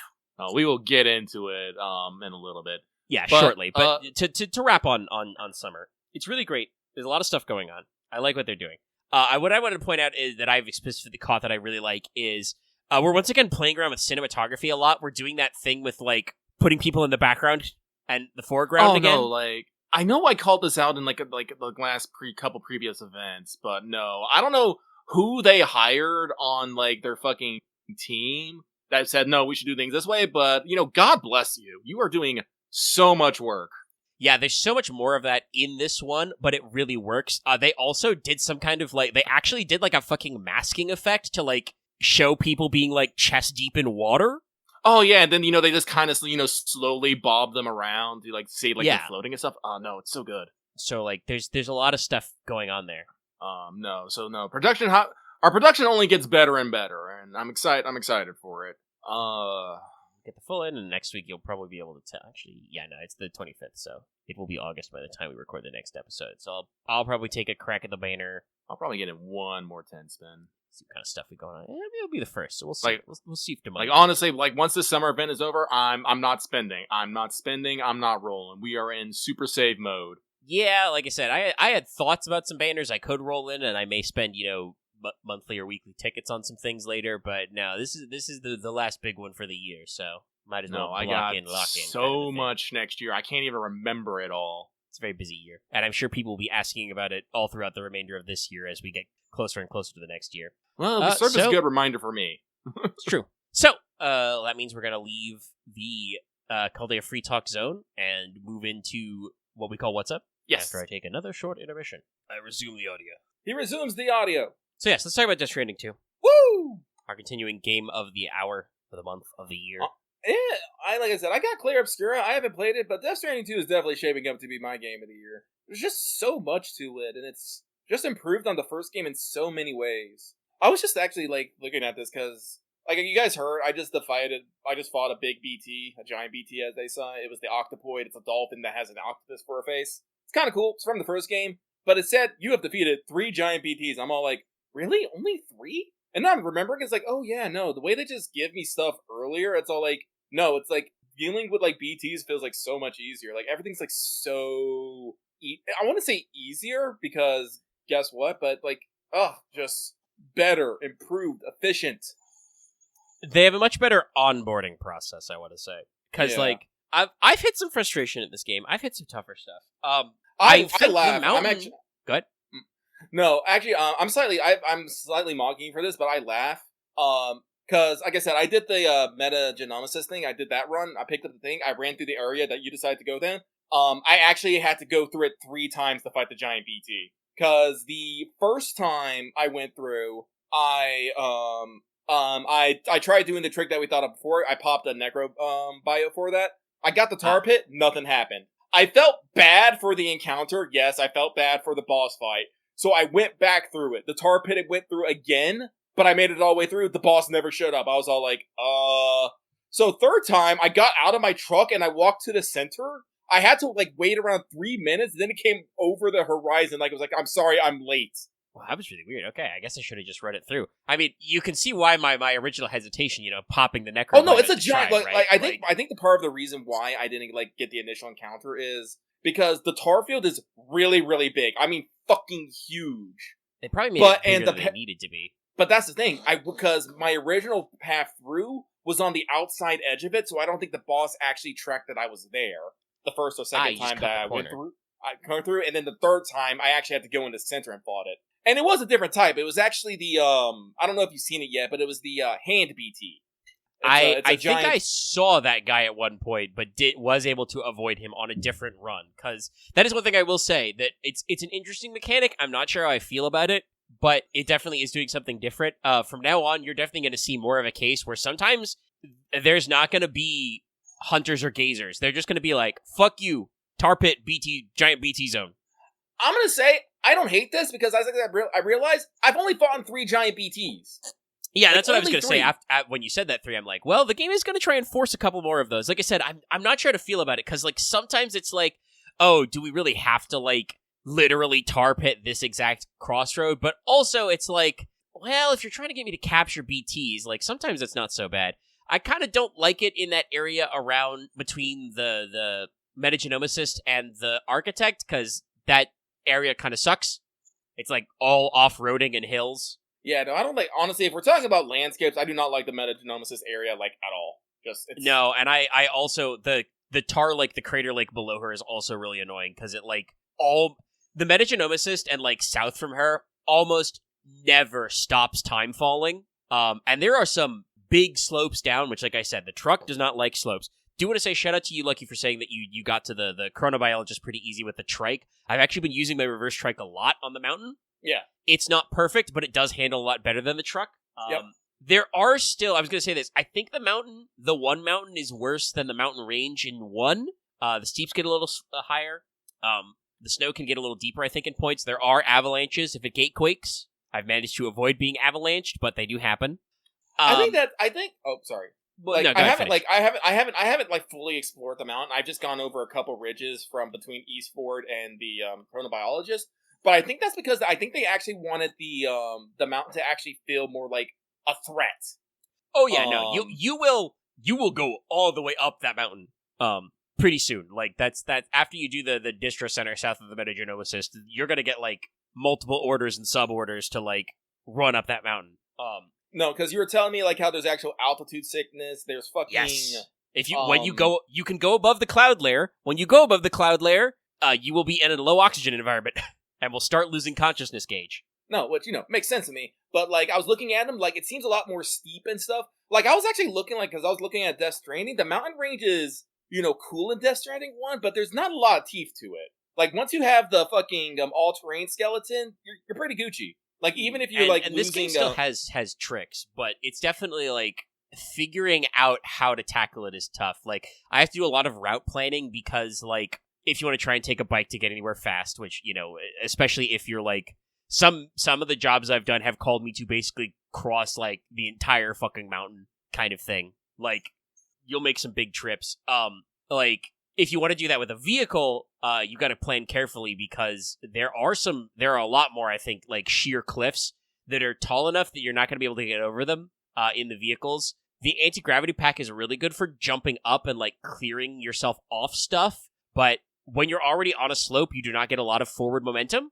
Mm-hmm. So you don't necessarily like clear like sheer cliffs. So you either got to like hoof it on foot, which isn't so bad. You get the Boca Skeleton and they actually give you a new glove, the Climb Glove, Climbing Power Glove, which also incorporates some of the Gravity Glove stuff, I think. It lets you snag cargo remotely from a short distance. The main thing that's beautiful for, and why I have them equipped now, is lets you grab Chiral Crystals and cargo manually from an off-roadster. Oh, really?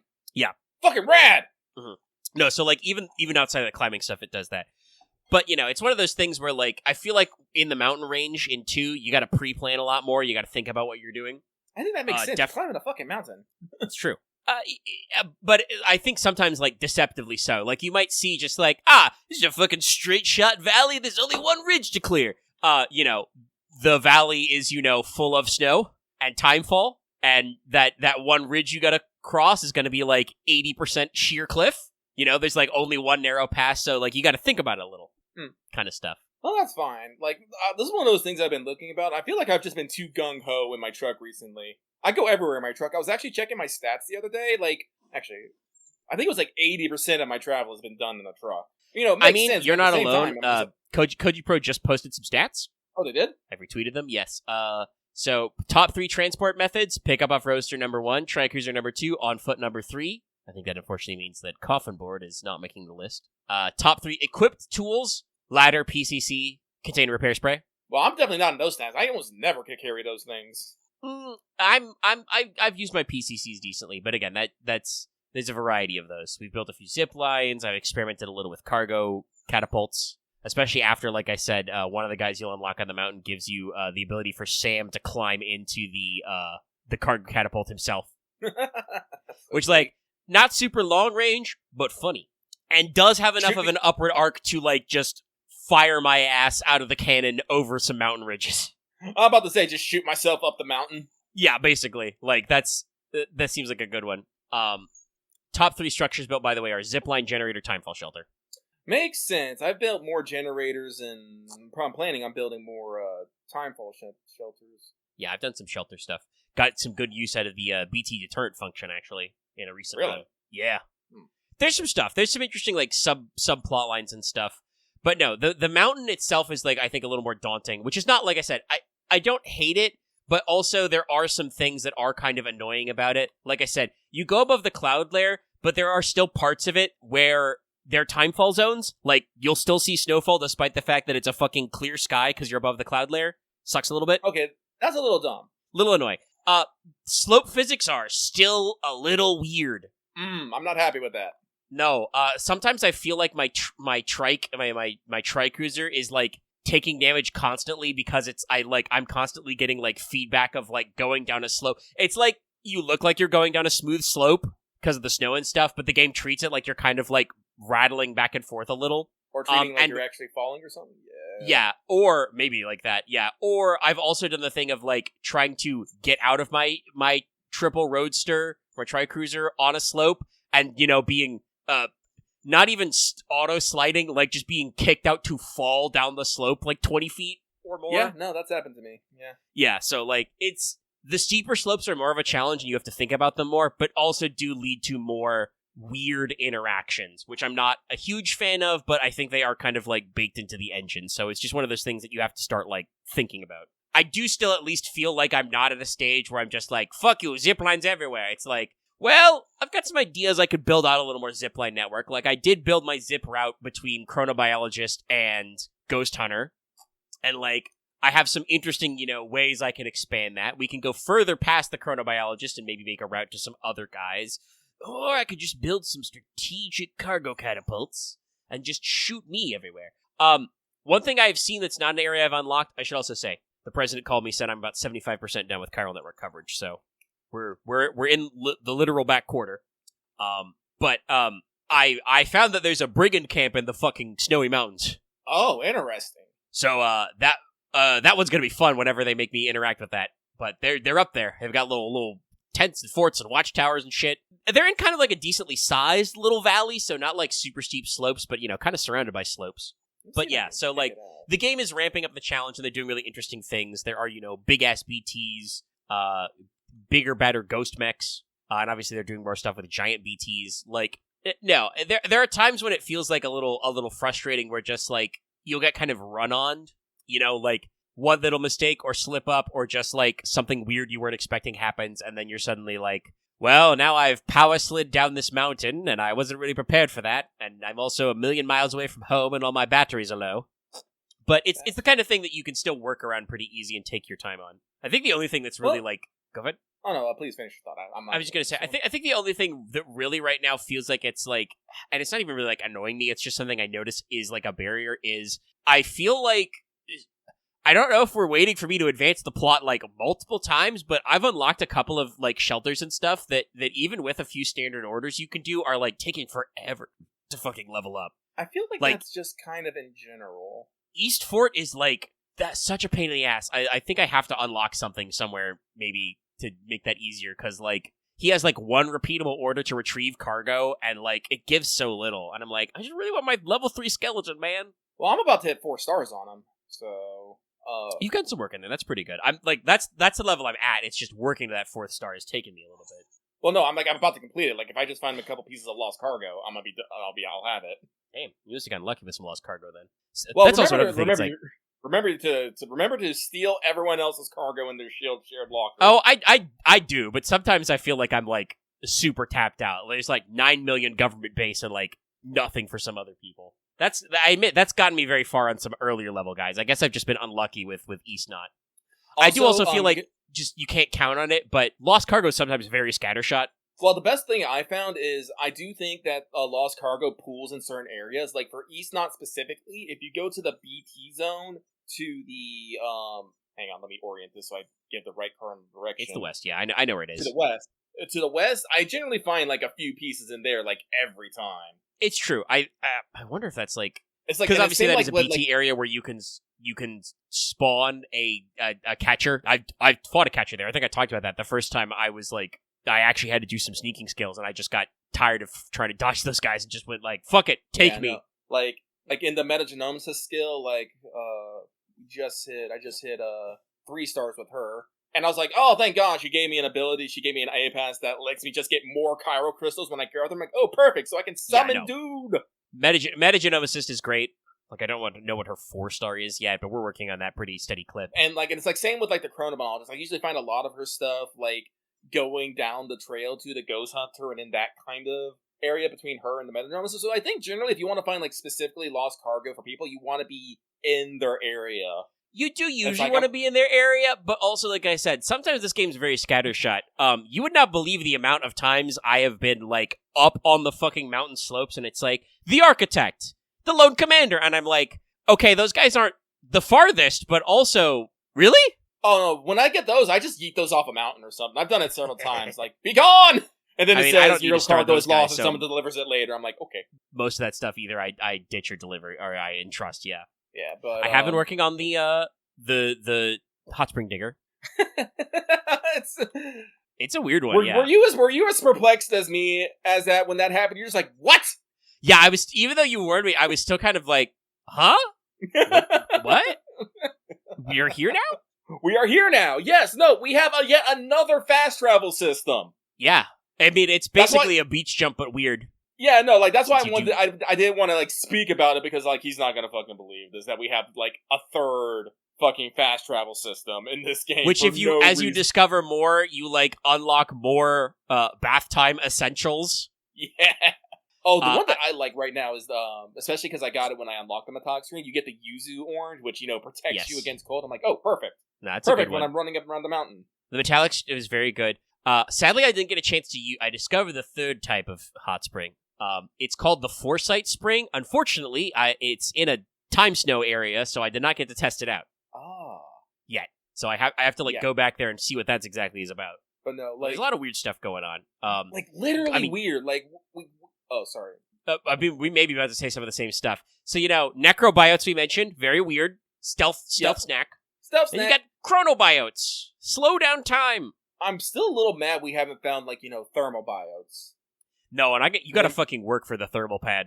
That's like the second unlock on a guy, which required me to do multiple submissions to get. No, but I do like that there's just in your room, there's just the tiny coral with all five of them flying around. Yeah. And you also get a little thing on your completion things for when you get them all. It's a little bio. Oh, yeah. Okay, cool. Actually, it's one of the weird ones you get from the chronobiologist. I think that's her level 4 is you can put down a special sign. The cryptobiote roulette. What? Yeah, you can put down a cryptobiote roulette sign. When you pass through it, it spins and you get a random cryptobiote spawn. That's cute. It does say that it depletes slowly over time if you use it a lot, and you can only put so many on the map at a time. But it's just a little weird little gambly thing. That's cute. No, this game is super weird. I was alluding to it earlier. But in this game, you can just capture giant BTs. I got to the Metagenomics session, she's like, here, have an EX capture grenade. I'm like, okay, what do I do with this? And so, if you weaken a giant BT and throw it in its mouth, you'll capture it, and you can use it to fight on your behalf later in other giant BT fights. And, this is just lucky at, fucking 2 a.m. What? Yeah. I mean, and she has a whole, technobabble explanation for how this works.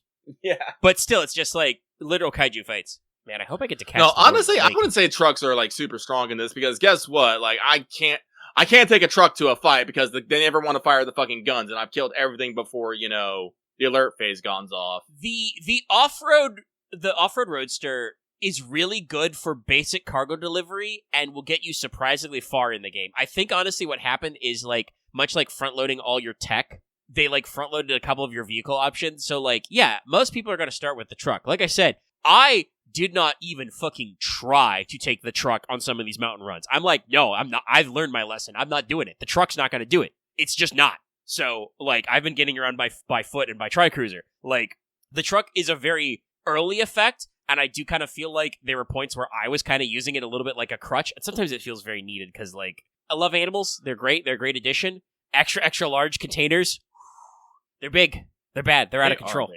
So, like, that's what it was just like, God, it's so much easier when I can just throw that in a truck. The amount of deliveries I've had to do to shit, like, the monorail line from the big mine by the Metagenomesis runs to the distro center on the south end of the crater lake. Okay, I did not get any network assistance on that. I had to do that all by hand. Don't know why. Honestly, I don't think I've been getting any network assistance on any of my monorails now that I think about it. I got the first line. I got a few, and I definitely get more with like roads. But yeah, but that was a pain in the ass because those monorail track layers are up in the mountain side. Like they're up. Yeah, no, I can see one from the Metagenomesis. I already got a zip line to tag one. Yeah, but it's definitely one of those things of like, if you want to haul cargo up there enough to build the monorail, it's like, you gotta do some tricky maneuvers. Well, I think that's, like you're talking about like little niggling things that you say, annoy me in a game. I'm like, yeah, I can understand that what's annoying, but that's also the thing. That's also the challenge. I say that in quotes. Yeah. By the way, I just want people... It's part of the system. It's obviously intentional, but it's definitely one of those things where, like I said, some people have kind of like had debates about the game being easier or not, and I'm like, I don't know. The game still has stuff where, like, it'll catch you and it'll lay you on your ass, literally.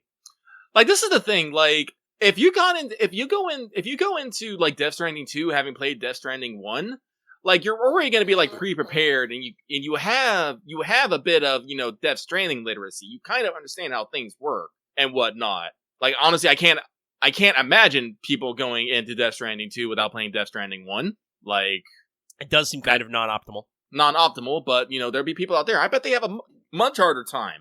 Like, people might not understand, like, the best way to deliver cargo, or the best way to fight / avoid BTs, or, how to, build resources or hoard resources so you can,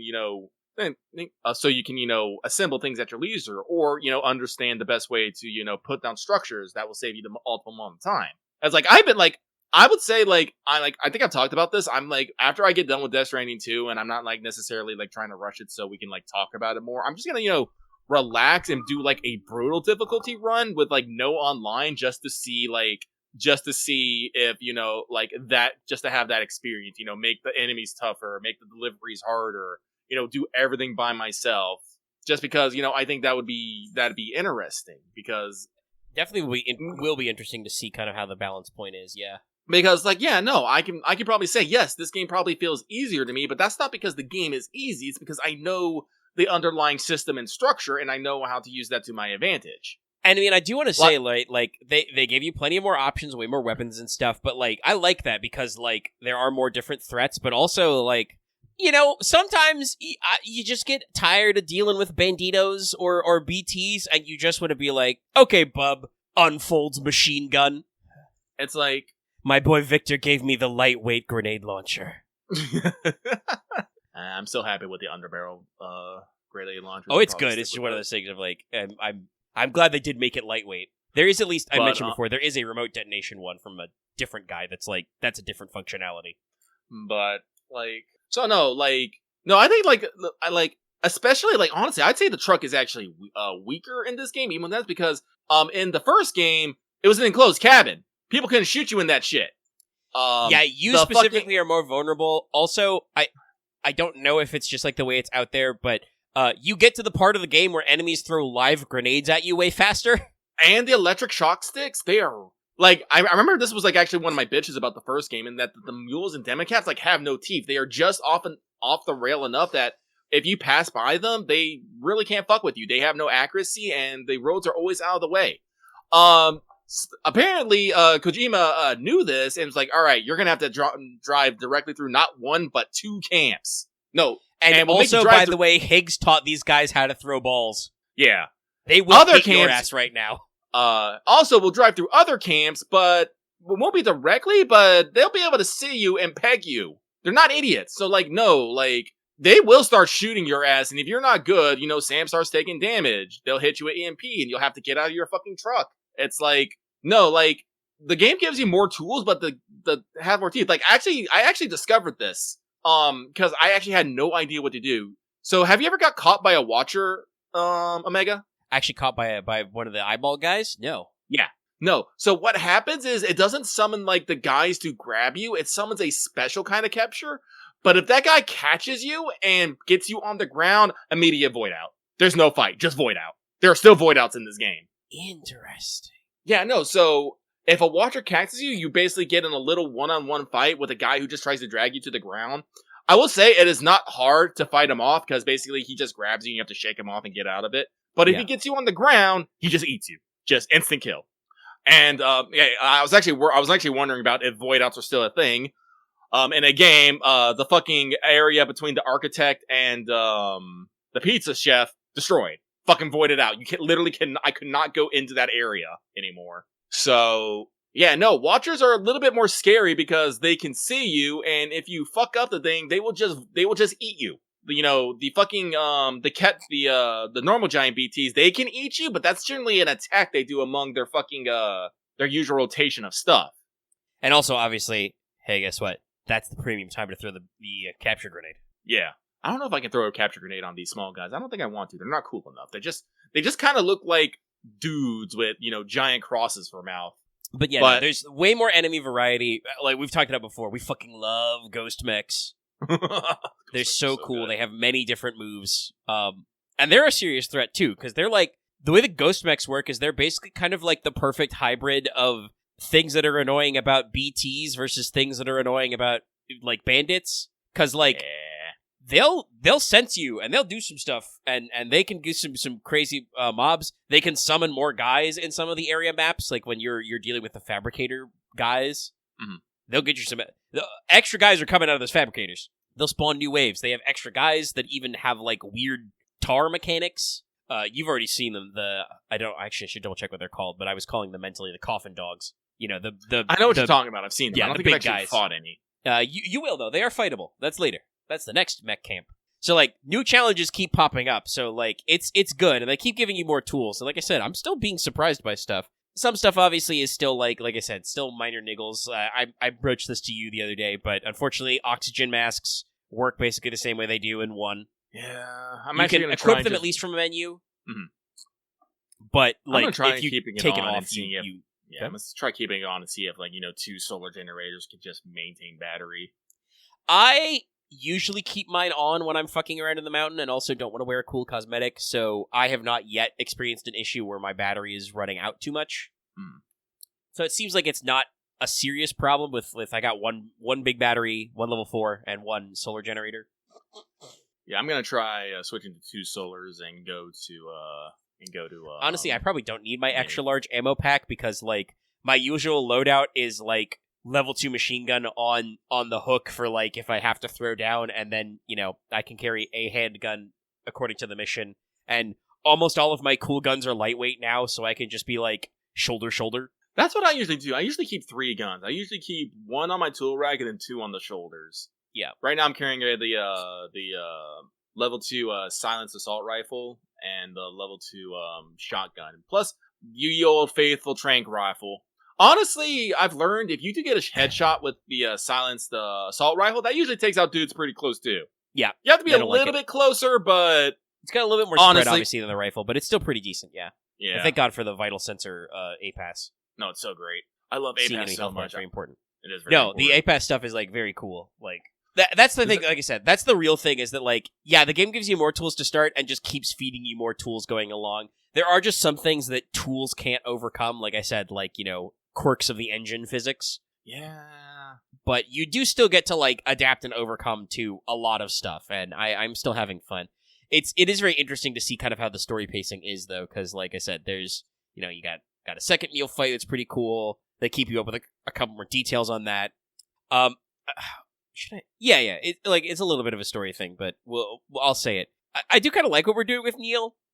because like with Cliff, we were kind of like definitely setting him up, you know, like ultimately as like a father man, a man father. Yeah. I feel like my joke I want to make is that like, so is Neil Solid Snake or is he actually Liquid Snake? Because like you're kind of like two copies of the same guy, Sam. I just want to see Neil and go, brother. Like it's not literal, but thematically, I feel like that's what they're doing. Well, honestly, like we talked about this, like after like we talked about it before, you know, we're hammering a lot of blows on the ladies and maternity and stuff. I was like, oh yeah, in Death Stranding 1, we were actually really strong on the paternal side of things with both Cliff and you know, Sam himself. So I guess that kind of makes sense. So, and I think like there is still some of that in Neil's story.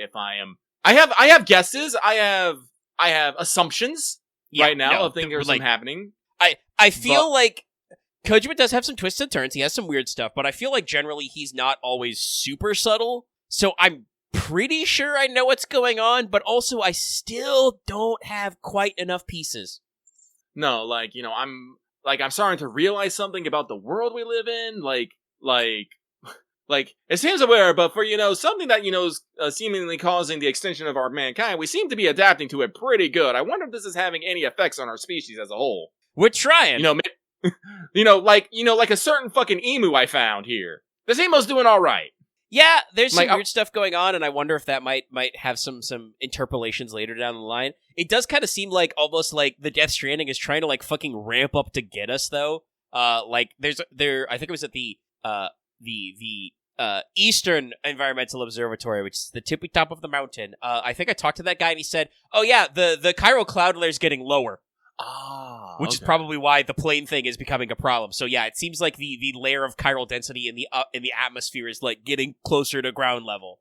So like there's still the Death Stranding still has a couple bullets in its gun, but you're right that like we got some stuff going on that we're pretty good at dodging, and it feels like things are only just getting more complex as they try to fucking get us. And Higgs is a literal ghost haunting the narrative. It's so good. He's dead, but he's just. I feel like Kojima's just like, he's too cool to write out, though. We gotta get this guy back, and I love it. I want more, but he's still pretty good. But yeah, like I have like thoughts and ideas that seem like very obvious directions we're going, but it's also like, man, I don't know though, because like then I'm still not sure exactly what's going on. Like, what is going on with Lou's old pod? Like, what's happening here? Actually, Lucky, do you take a lot of rests? Yeah, I take a lot of rests. Okay. Have you noticed anything interesting if you go to... Yeah, okay. Yeah, no. Like, honestly, there's a sandstorm coming in. Oh, yeah, that's right. No, that doesn't only happen on rest hunting. Sometimes that happens when you're in a BT zone. Oh, I haven't noticed that one in a BT zone, but not surprised. Yeah, no, yeah, it's, I'm covered in sand. Help. Yeah, so, like, there's things that I'm like, I'm not sure exactly where we're going with what. And, of course, nobody wants to fucking straight up tell me anything. It's all mysteries and secrets. I think some people just, ooh, that's lightning. I'm pretty sure some people just have no ideas. Like, it's true. I still have no idea who this red samurai is. Yeah, I had thoughts, like, when we saw the first trailers, but now I'm really like, I don't know, actually. I don't know what's going on here. I mean, it's a ghost mech, but then it's like, who's Ghost? I don't know any samurai ghosts in this game. Clearly, it's Deadman. I don't know how Deadman learned to use a katana, but it's him. He came back from the beach to help us. Well, it's funny you say that. Put a pin in that one. There's a little bit of extra Deadman content I've discovered. Oh, really? Yeah, that's another one they just couldn't let lie. That's good. Oh, no. Or, oh, yes, I'm not entirely sure. Oh, you'll have fun with it. It was a little bit of a... Earlier we had a patron comment about, like, oh, you know, the game, you know, stepped away from some of its horror roots. I think saying it's less of a horror game is correct, because, like, there are still cutscenes and sequences Kojima frames like a fucking horror game or movie. I wasn't expecting it, even though I recognized one of the shots from a trailer later, but, like, at one point, like, Deadman actually tells... Or, not Deadman, Dollman... Which we were talking about Deadman earlier. But Dollman tells you his full backstory with a flashback cutscene. Oh, okay. Which is like... Oh, yeah, no, I think I know the cutscene you're... I think I've seen part of the cutscene in the trailer that you've seen. Yeah. I can't remember. No, it's one of those things that, like, when I watched it, I was like, oh, these shots were in the trailer. But yeah, like, at one point, you know, his story comes up, and he's just like, Sam, would you like to hear about my horrible backstory? And then it gives you a little dialogue option. And it turns into a full-blown, like I said, full-blown flashback, including some, like, first-person camera work stuff. So it's like, yeah, no, like, we still have the horror heebie-jeebies here. It's just, you know, it's peppered in, and it feels like it's more in cutscenes and, like, the dreamlike stuff, you know, basically continuing the themes from director's cut. I think because we realized that, like, I don't know where it was exactly, but I feel like Hideo Kojima realized that after a whole game of you guys dealing with BTs, that, like, regular-ass BTs, not as freaky anymore. Especially if you give me an MP gun that, like, in the under 5-hour mark, honestly, if you speedrun just story deliveries, you could probably do it in about an hour. Yeah, no. To get the MP bullets affect BTs. They're not as freaky. They're a little freaky. And like you said, I didn't know that about getting caught by Gazer and then the super catcher or whatever it is. Small catcher? I don't know. They talked about him, but yeah, it's one of those things where, like, he's got a few new tricks, but we've realized that just, like, gameplay itself isn't going to be quite the same. It's not going to be quite the same vibes as that first fucking time sneaking up to the incinerator when you're like, oh shit, they're fucking everywhere, man. I gotta plug my weird baby in, man. Yeah, that definitely was a vibe now that you mention that. But like I said, the BT pod is weird. I won't you know, spoil the details of it, but in a later cutscene, while something else is going on, you flash back to the motherhood, and the doctor does something that I never thought of, but would totally work. She has one of those, like, telescopic, you know, fiber optic cameras for internal examination, and she's just like, oh yeah, let's just go take a look at the pod. There's some stuff hidden in there. There should be information printed on the inside, and I'm just like, oh, we can do that? But, like, the pod is definitely inert, but There's also nothing in it's the pod, glowy. Sam. It's kind of interesting, because also in that cutscene, the mother is like, Sam, you gotta process your shit in your own time, but I do gotta say, I think you do gotta let go, and uncovering the past may not help, and Sam's just kind of like, eh. Oh man, no, like, when we got, like, past, like, the second Neil thing, and, you know, Fragile's expositing on the stuff you found, and Sam was like, she was just my therapist, she didn't mean anything to me anyway, and I'm just all like, that is a lie, Sam. I don't know why you're just out here lying like that. Yeah, no, like, there's, like I said, there's definitely some tension there. But also, it does kind of remind me that, like, that was a relationship that was very unexpounded on in Death Stranding 1. Like, no, it's true. The, I think the president just kind of says some shit to you before she dies, and Sam just... this is because at the start of Death Stranding 1, Sam is peak, you know, isolation man. So, like, he doesn't sell it at all. Meanwhile, he does actually, like you said. He has some very emotional responses to some stuff. Listen, like, Sam has become, you know, a lot more of a people person, and too, like, when you get to the lab in Mexico and, you know, Deadman, you know, opens up for, like, a hug, Sam goes for it. He goes for the hug. He goes for the hug, yeah. Yeah, so I was like, no, he's increased his emotional intelligence, but, you know, when he, you know, encounters something he doesn't like, he's like, get that shit away from me. No, I did not like this. No, I do not want to be a part of this. Yeah, no, like, Sam feels more considerate. He's better at his emotions, but also I feel like Sam radiates his, I'm not paid enough for this shit energy. Like, he is here to do a job. He has an emotional reason for all of this. And, like, sometimes he'll get pretty heated and get in there. Like, he's got words for Higgs, you know. He's got stuff going on like that when there's conversation with Neil. It's, like, subtle. It's mostly body language, but there's, like, you definitely start to feel his, like, growing relationship with Tomorrow. Mm-hmm. You know, he's part of the whole crew. Oh, he's part of the little family. Like, I like that you can, like, once you get the Polaroid from the mechanic, you can just, you know, take pictures, and you can either give them or you can keep them. And if you keep them, you put them on your wall. Yeah. So it's like, you know, it's little things, and, like, oh god, Rainey is such a little ball of sunshine. Kojima knew exactly what he was doing when he named her that. Yes, no, he's... we rag on for the names, but it's like, it works. But, yeah, no, like, just, like, every time, like, I usually don't skip the when I go take a shower things, because I always like seeing if I just catch someone who's just like, hey, Sam. Yeah, I always double check if there's something going on. Sometimes there's not, but sometimes there is. I like, sometimes it's even just small stuff, like sometimes just, you'll see Hartman with his rolly bag. Yeah. Go by. Or you'll see Tarman, he'll just be like, hey, Sam, and then you see the cat just go, meow, run past. Sometimes you'll see Tomorrow sitting on the stairs, or Rainey and Tomorrow together. I'm like, yeah. No, I think the game is doing something a lot better and showing that, you know, people live and thrive in this world. Which I think is definitely a fucking complaint I probably had about the first game, is just like everyone talks to you through a fucking chirogram or a parasocial email. Yeah. And like, even the social network stuff, because it has photos and comments, feels much more real now. Yeah. And like, we were talking about this earlier, just the conversations you have with, the delivery terminals and stuff, people, I feel like, are actually talking to you instead of just kind of talking at you. Like, every time you unlock something, they take a moment to explain it. They, like, when you hit 5 stars, they're like, man, I love you so much. They're like, Sam, you've done a whole shitload for me, like, and go through all the spiel, usually including, like, and, if you ever need to take a load off. They explain why you get things and stuff. And so, like, no, like, I feel like, there are people in this world. Like, if you told me everyone in the fucking UCA was just like a fucking language learning model told to fucking, say what would be appropriate right here, I would have believed. I'd be like, yeah, makes sense to me. Yeah, not everybody, but I feel like the way that Death Stranding 1 was designed, some of the preppers and shelter havers are a lot more wooden than they need to be. And, like, there's a lot of weird characters here, but, like, they have a much stronger vibe. By the way, the Dowser's friend, that's the adventurer.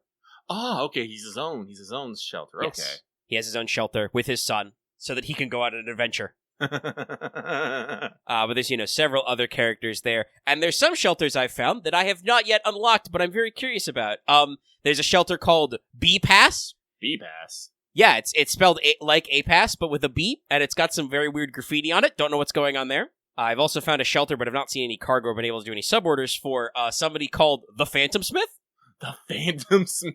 I hope they let us make swords. That'd be rad. God, I hope so. That would be great. No, so, like, there's still that sense of, like, weirdness and levity here, but I feel like the game is a little, like, I think the case where, like, you run into some people like, oh, the paleontologist, the geologist, etc., the Evo-Devo, like, yeah, technically you do still have those with, like, the triangle of the hydrologist, the chronobiologist, and the metagenomicist, but they have, like, a whole through line, though. Like, they're actually connected because they're all family. Yeah. So, like, that works together. But also, like, a lot of the other shit you'd get is in stuff like the environmental observatories. Like, those guys are doing science and talk about science stuff with you. Yeah. But are also much more involved in the plot. And yeah, the game's good. Good video game.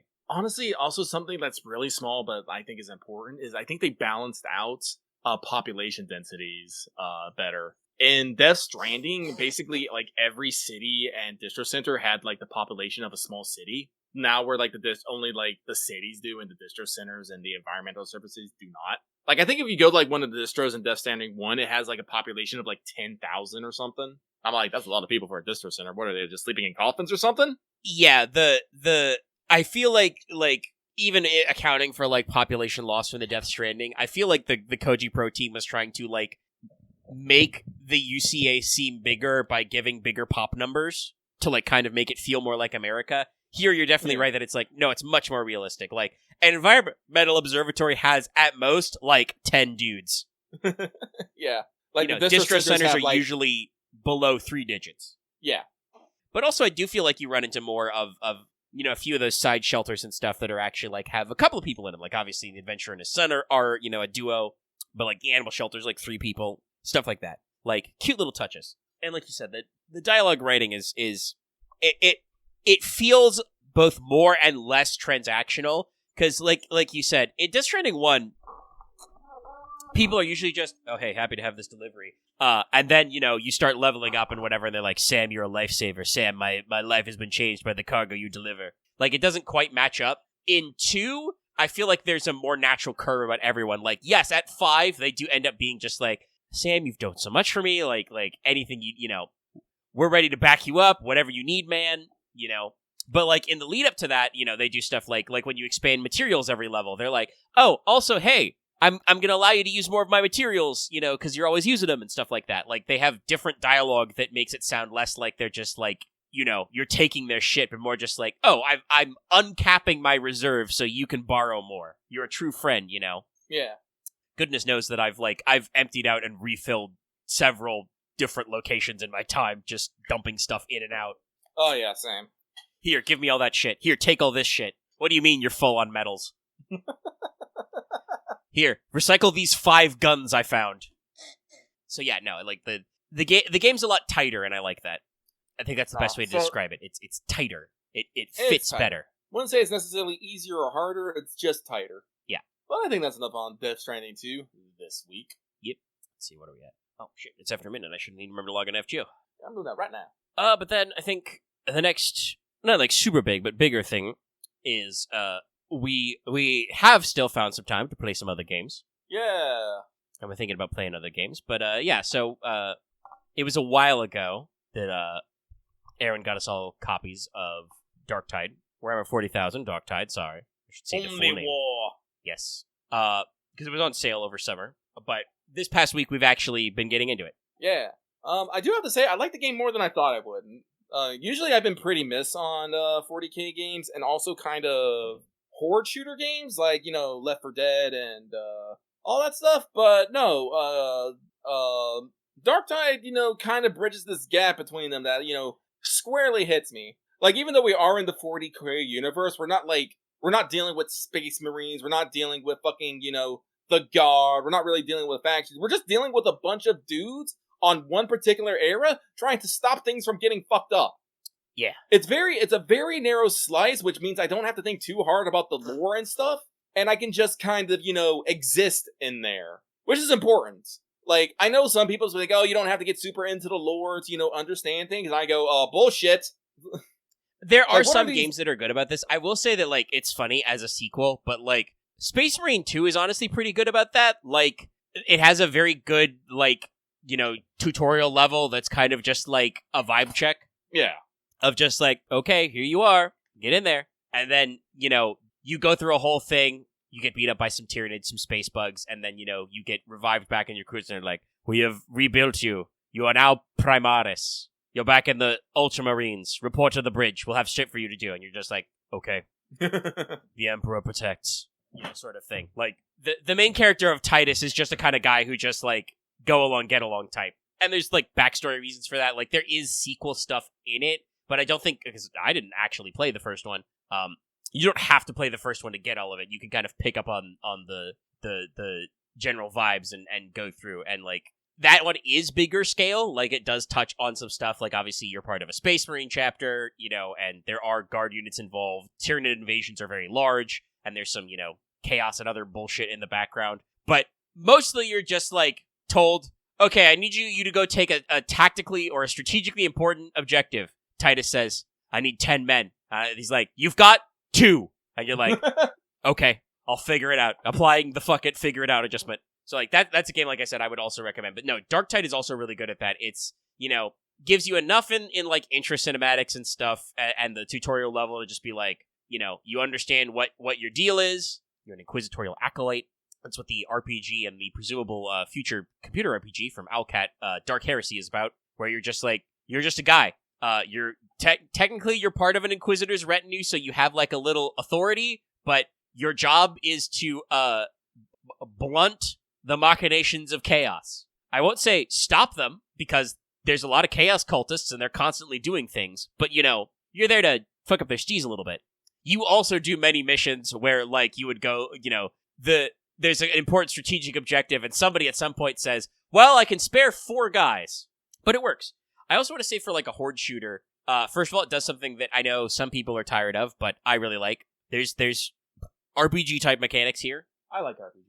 You got talent tree, you got weapon mastery. It's good stuff. Not as much. I think they actually, having played a little bit of Vermintide, because it was, like, free on PS Plus, there is, like, loot and, like, loot levels in Darktide, but the game is pretty, like, mellow at dishing it out to you. You get, like, 1 free weapon a mission. No, see, here's the thing I like about like, Darktide is you just get a type of weapon.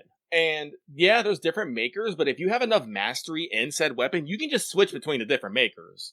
Because the main gun that I've been using right now is the Vigilant Autogun. It has 3 modes of them. 2 of them are basically automatic fire, and one of them's semi-automatic. I just always, if I get a new one that I like that's better than the one I have, I just go into it, switch it to the automatic, so I don't have to worry about, grinding 800 fucking guns trying to get the one I want.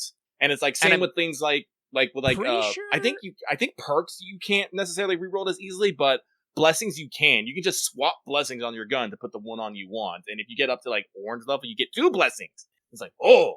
And you can still, I think it costs currency, but you can still re-perk weapons too. Like, that's the thing, right? Like, yes, there's random loot, but also there's a decent system that it seems like where you just, like, yeah, no, you just can just go to the Mechanicus and get your weapon recurjiggered, you find a new weapon type you like, but there's not a randomly generated higher rarity one in the store. Well, you can buy a basic and juice it up a little. It's just just free currency kind of shit, and go through. And the weapon variety also, like, this is one of the few games I've played where I'm like, oh, we're really using the 40k arsenal here. Like, it's the low end, but there's definitely shit like, you can start with, like, bog standard infantry las gun. Okay, pretty good, decently long range, very high capacity because it's energy based, decent damage. The like, auto guns, are like modern assault rifles. They're, less mag size, but little bit more punch to them. And then they do stuff like you can get stub revolver, just a 5-shot revolver. Good for close range stuff. There's the bolt pistol, which is like slow rate of fire, slow ammo capacity, very versatile because it's good both far because there's not a lot of like deviation, but also good for close. The bolt pistol literally has perks to like do more damage up close as like part of a close combat set, does like small explosions and hurts enemies. Really good shit. Also, actually, something you pointed out that I also agree with, I should mention as well, because I was just thinking about it with the bolt pistol. The iron sights in this game, chef's kiss. Like, I think every gun has a good iron sight picture that works. Like, all of your guns are zeroed correctly. No, like, there are no well, actually, I think there are, I think, maybe a couple guns might have a reflex sight on them or something, but there's no scopes in this game. Like, there's no ACOGs, there's no fucking telescopics. No, it's just iron sights. You look down, so I just, I go into ADS, I fucking put the iron sights right on the guy's heads, I pull the trigger. Usually that's a headshot. Usually. Yep. So I'm like, no, good, perfect, I love it. Like I said, I'm playing a veteran I'm currently doing a long range build right now. So, I need to have the long range. I need to have good sights, especially when people just, when your friends like to just run up and hit things and, get in your line of sight because there's no friendly fire and they don't give a fuck. They want to hit the guy now. I've shot many, many people in the back of the head. Yeah, so have I. Like, depending on the weapons, I've kind of bounced back and forth between, longer range stuff because I like accuracy, but I like stopping power. And they've got some good options for that. Like there's a couple later you get into the more advanced stuff. There's a couple different. Sorry, sneeze. There's a couple different las guns. Like the recon las gun is basically like the las gun SMG. It's fucking crazy high rate of fire, but also like enough of a recoil spread that it's not super accurate long range. Sorry, that was the second sneeze. I covered that one up, but it was louder. Sorry, it was louder. There's the Hellbore las gun, which has like single shot, but has a little charge you do. Oh no, that's Also probably the bayonet. next one. I think that's probably one of the next weapons I'm gonna love her because just the semi-automatic charge gun. I'm like, oh god, no, this is so good. With Like, if you mastery just fire from- perks for charging up. Yeah, so I was like, oh no, shit, I love this. And there's still a decent number of stuff, like there's stuff to play around with. There's the combat shotgun, there's like a couple of different pistol types, there's like auto pistol, heavy las pistol. This isn't even talk about the melee weapons that we get either. Oh, excuse me. Yeah, there's also, like, technically, the game lists melee as your primary weapon. Mm-hmm. And you can wait in there. Yeah, the average cultist schmuck is, like, very vulnerable. You hit him once in the head with a shovel, he's dead. Now, when you start getting into specialists, that might only take a few hits, but it's still only a few hits. As long as you're not fighting, like, a rager, nah, you can fucking melee just about anything. Ragers will kick your ass, though, immediately. Shoot those guys from distance. Yeah, they're double fisting axes or have like a two-handed hammer. They'll beat your ass up. I have beat them in melee, but usually by like smacking them in the back while they're doing their long ass melee string on somebody else. If you're asking who's playing who, right now my main character is a veteran. Omega's also playing a veteran. Aaron's playing a zealot, and of course Loth is playing a psyker. Yeah, I would have thought Loth went Ogren, but he decided to be a weird little guy instead of a weird big guy. Like I said, Loth tends to be weird little, focus on being a weird little guy. I mean, you said it the other night, and it became obvious to me. It clicked for me. I was like, right, he plays Black Mage. Of course, he plays the class in Darktide that lets him shoot lightning, real lightning. Yeah.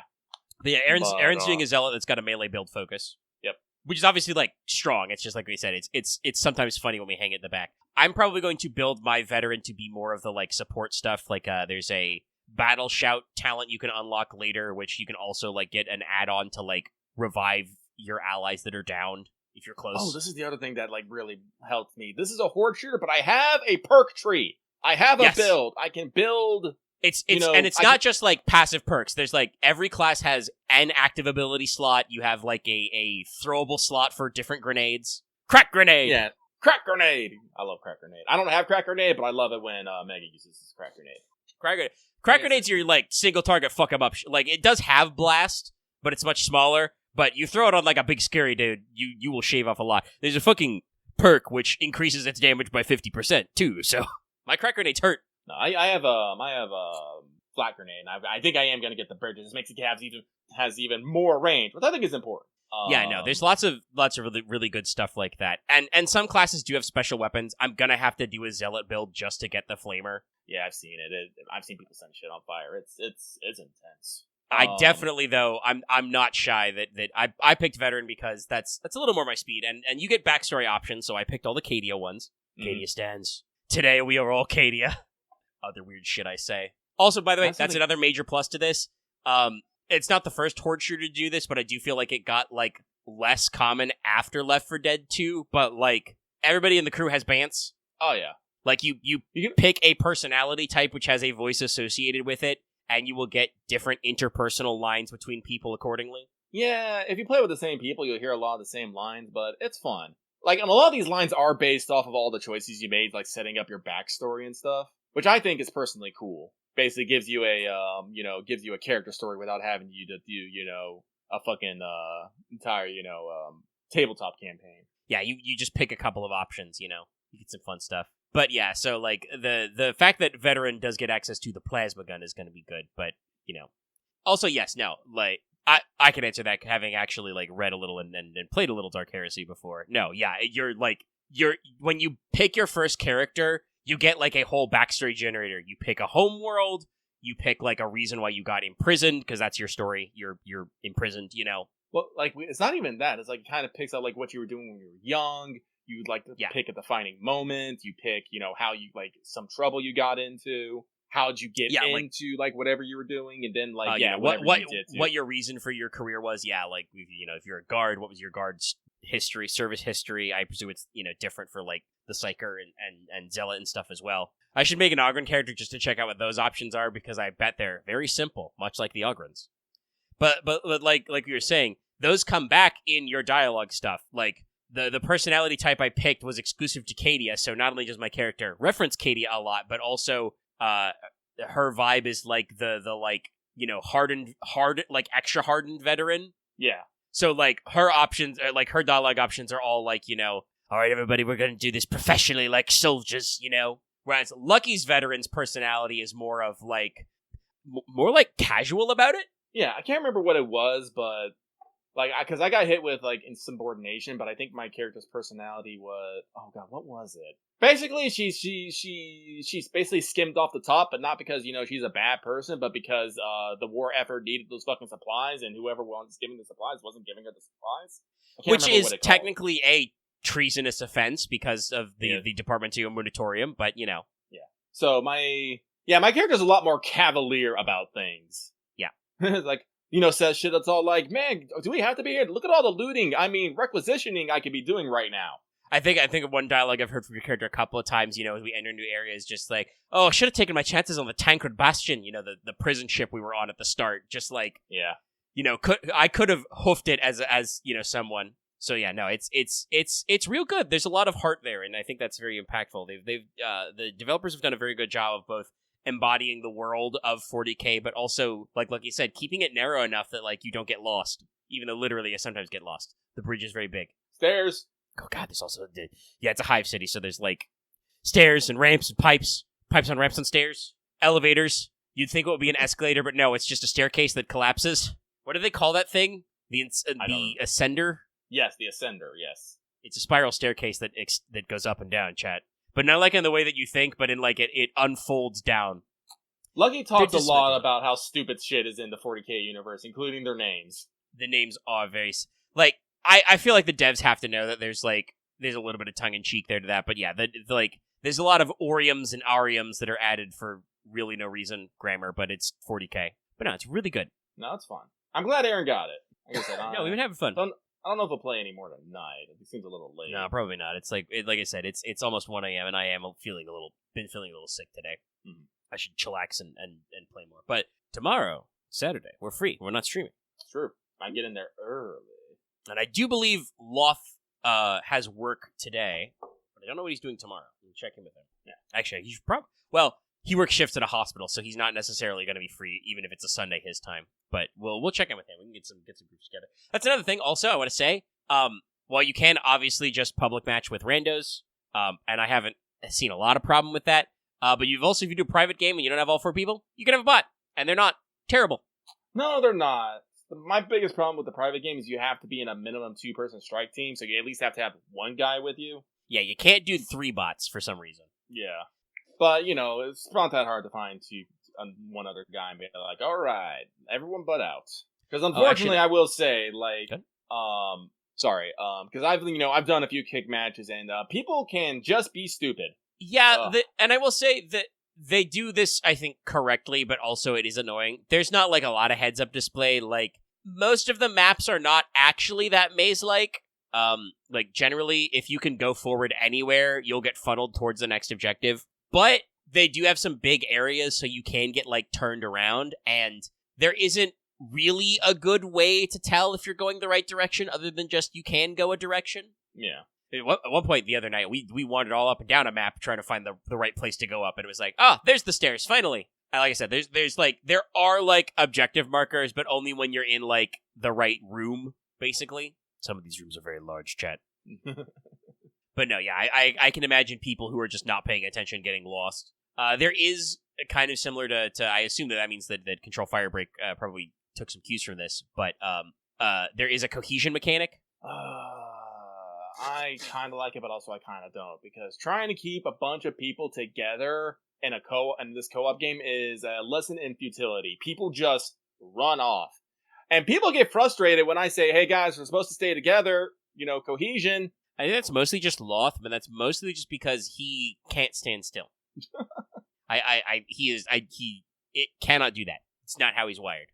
Like, if I caught out and, like, the group has gone on, I'm like, oh, like, that's my bad. I've realized I've been left behind. I was looking for a chest or something. I don't think I've been like, oh, wait up, guys. Sometimes I'll be like, oh, I'm lost. But yeah, the different versions of the 40K, like, tabletop games have had ideas like squad or unit cohesion, so I think it's just a cute note. It's also kind of how they explain, like, how you have shields without having shields. Because you've got, like, a toughness bar first, which comes back, and then you've got your health, which only comes back when you heal. Actually, I just realized it's saying it out loud. That's exactly how, it's not called toughness, it's actually called your armor. That's exactly how Space Marine 2 works. Oh. You have, it's funny, the graphics are the other way around. Your armor bar is segmented, and your health bar is all one bar.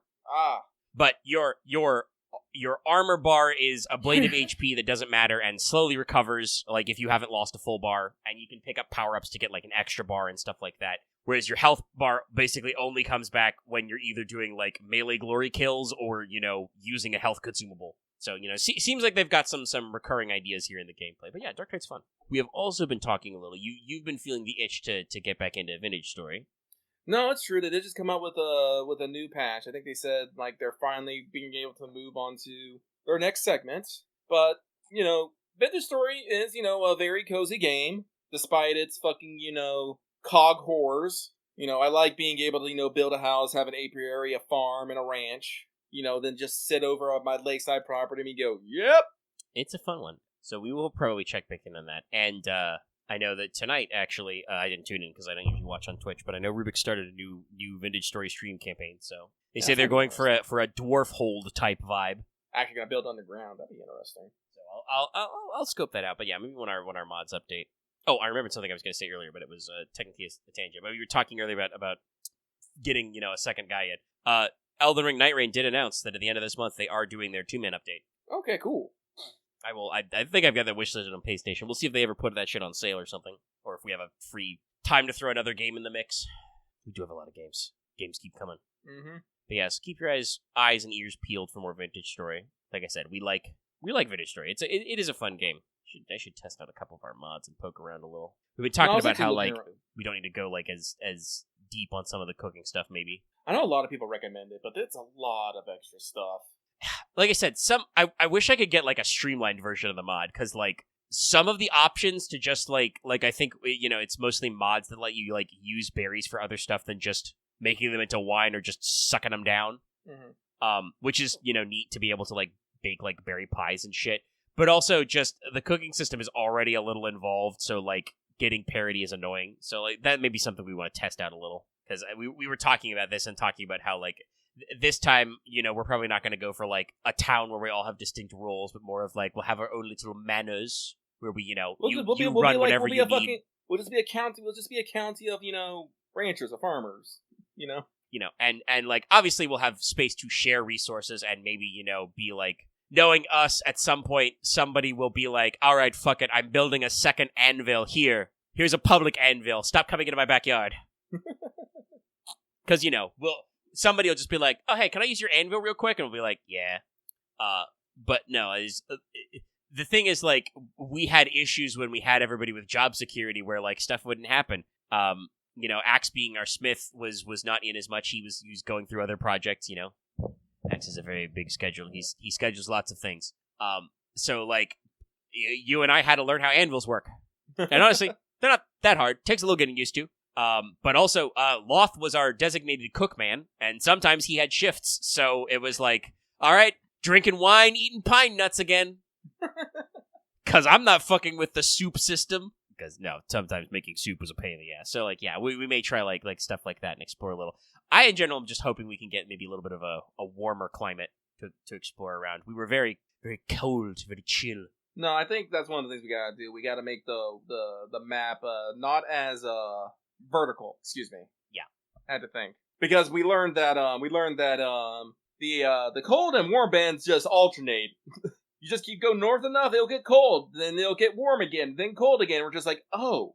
And I think our map size in V2 might have been still a little big with our like ocean factor, because we basically ended up with, like, you know, in the middle of like a ring sea, which was like neat, but meant there was a whole lot of ocean. I think there should still be a bunch of oceans, especially when they're doing like all these boat updates and stuff. We just got no. I like bigger oceans. It's just we need to, like, I'm not sure exactly how we would do it, but like maybe adjust some of the settings to like the distance there. I think it's like something like we have to do with like some of our landform mass and our like connecting. You know, I don't know. We have to fuck around with it. I wish there was something like a map viewer so I can like make a map, take a big snapshot of it, and be like, all right, this is what the whole map looks like. Is this something we're vibing? Like the vibe? Is this the settings we want to vibe with? Yeah. Well, yeah. All right. That was my note. There was joking.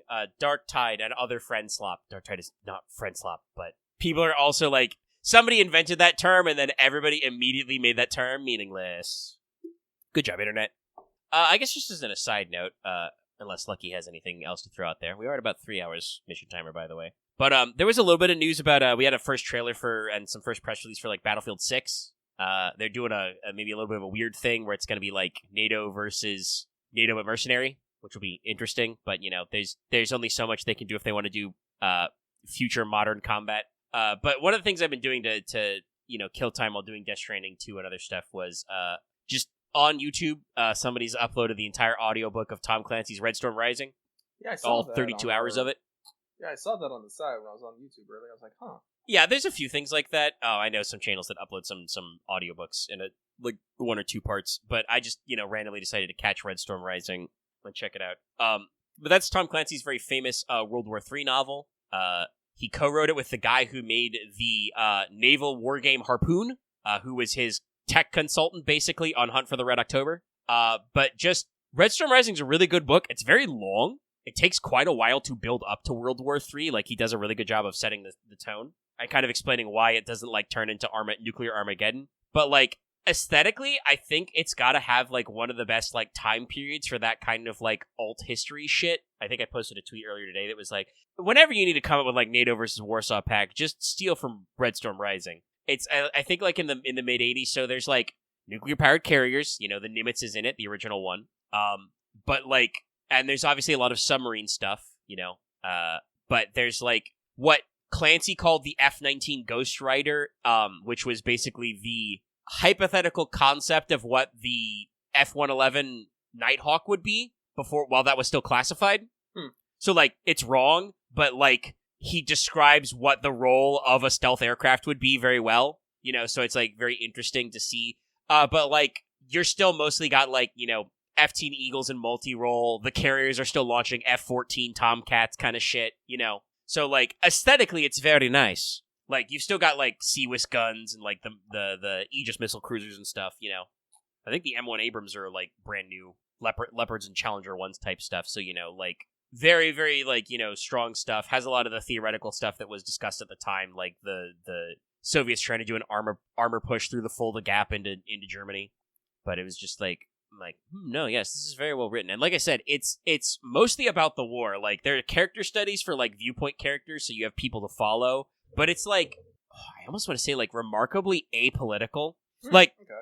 the Soviets are the bad guys. They do some very bad stuff to set up how they can get their own people geared up to go to World War III. But, like, there are reasonable people in there. There are Soviet, you know, military commanders and political officers who are like, well, I'm gonna do it because otherwise I'll be shot, but I have concerns about this, you know? And, like, there are moments where, like, you know, one of the viewpoint characters is commanding a anti-submarine frigate, and, like, you know, their whole crew celebrates when they bag their first Russian sub. And there's a line, though, in the dialogue which is like, nobody was thinking about the fact that they just killed, like, 100 guys who were probably all, you know, young sailors like them. Yeah.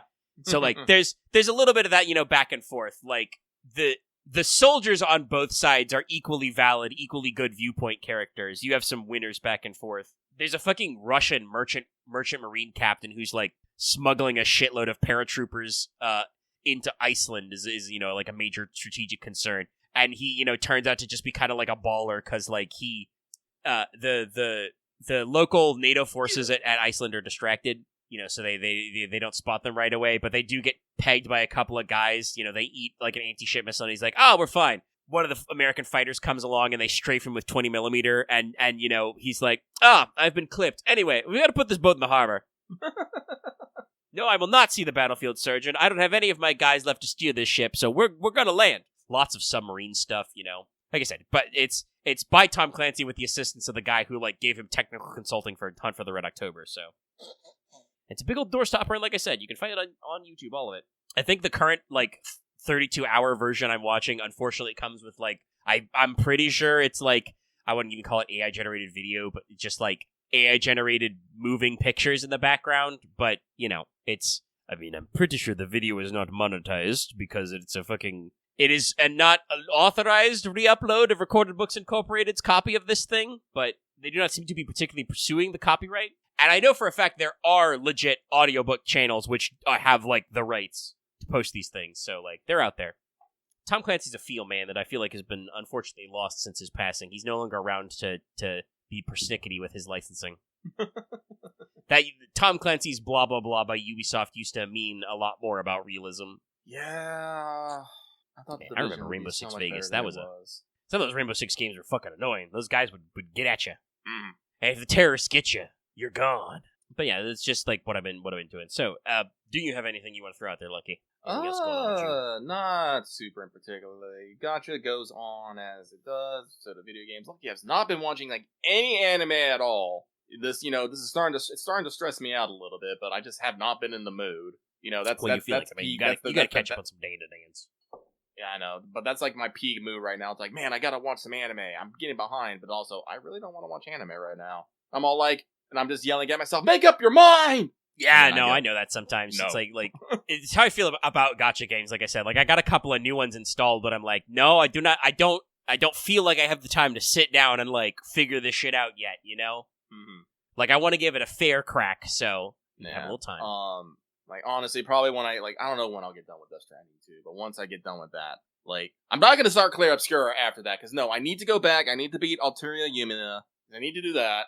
After that, I'll probably break open, Shin Megami Tensei 5 and get started on that, and then go back. I need to go backward in my fucking, backlog. I do not need to add more to it. But I will get to Clair Obscura probably in the fall, I want to say.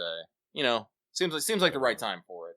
Other things, though, like I said, we did our third Singularity tabletop. We aren't tabletopping this weekend. Max had a event to go to, and we'll be out of town, so we will probably just play some sort of game. Probably Darktide.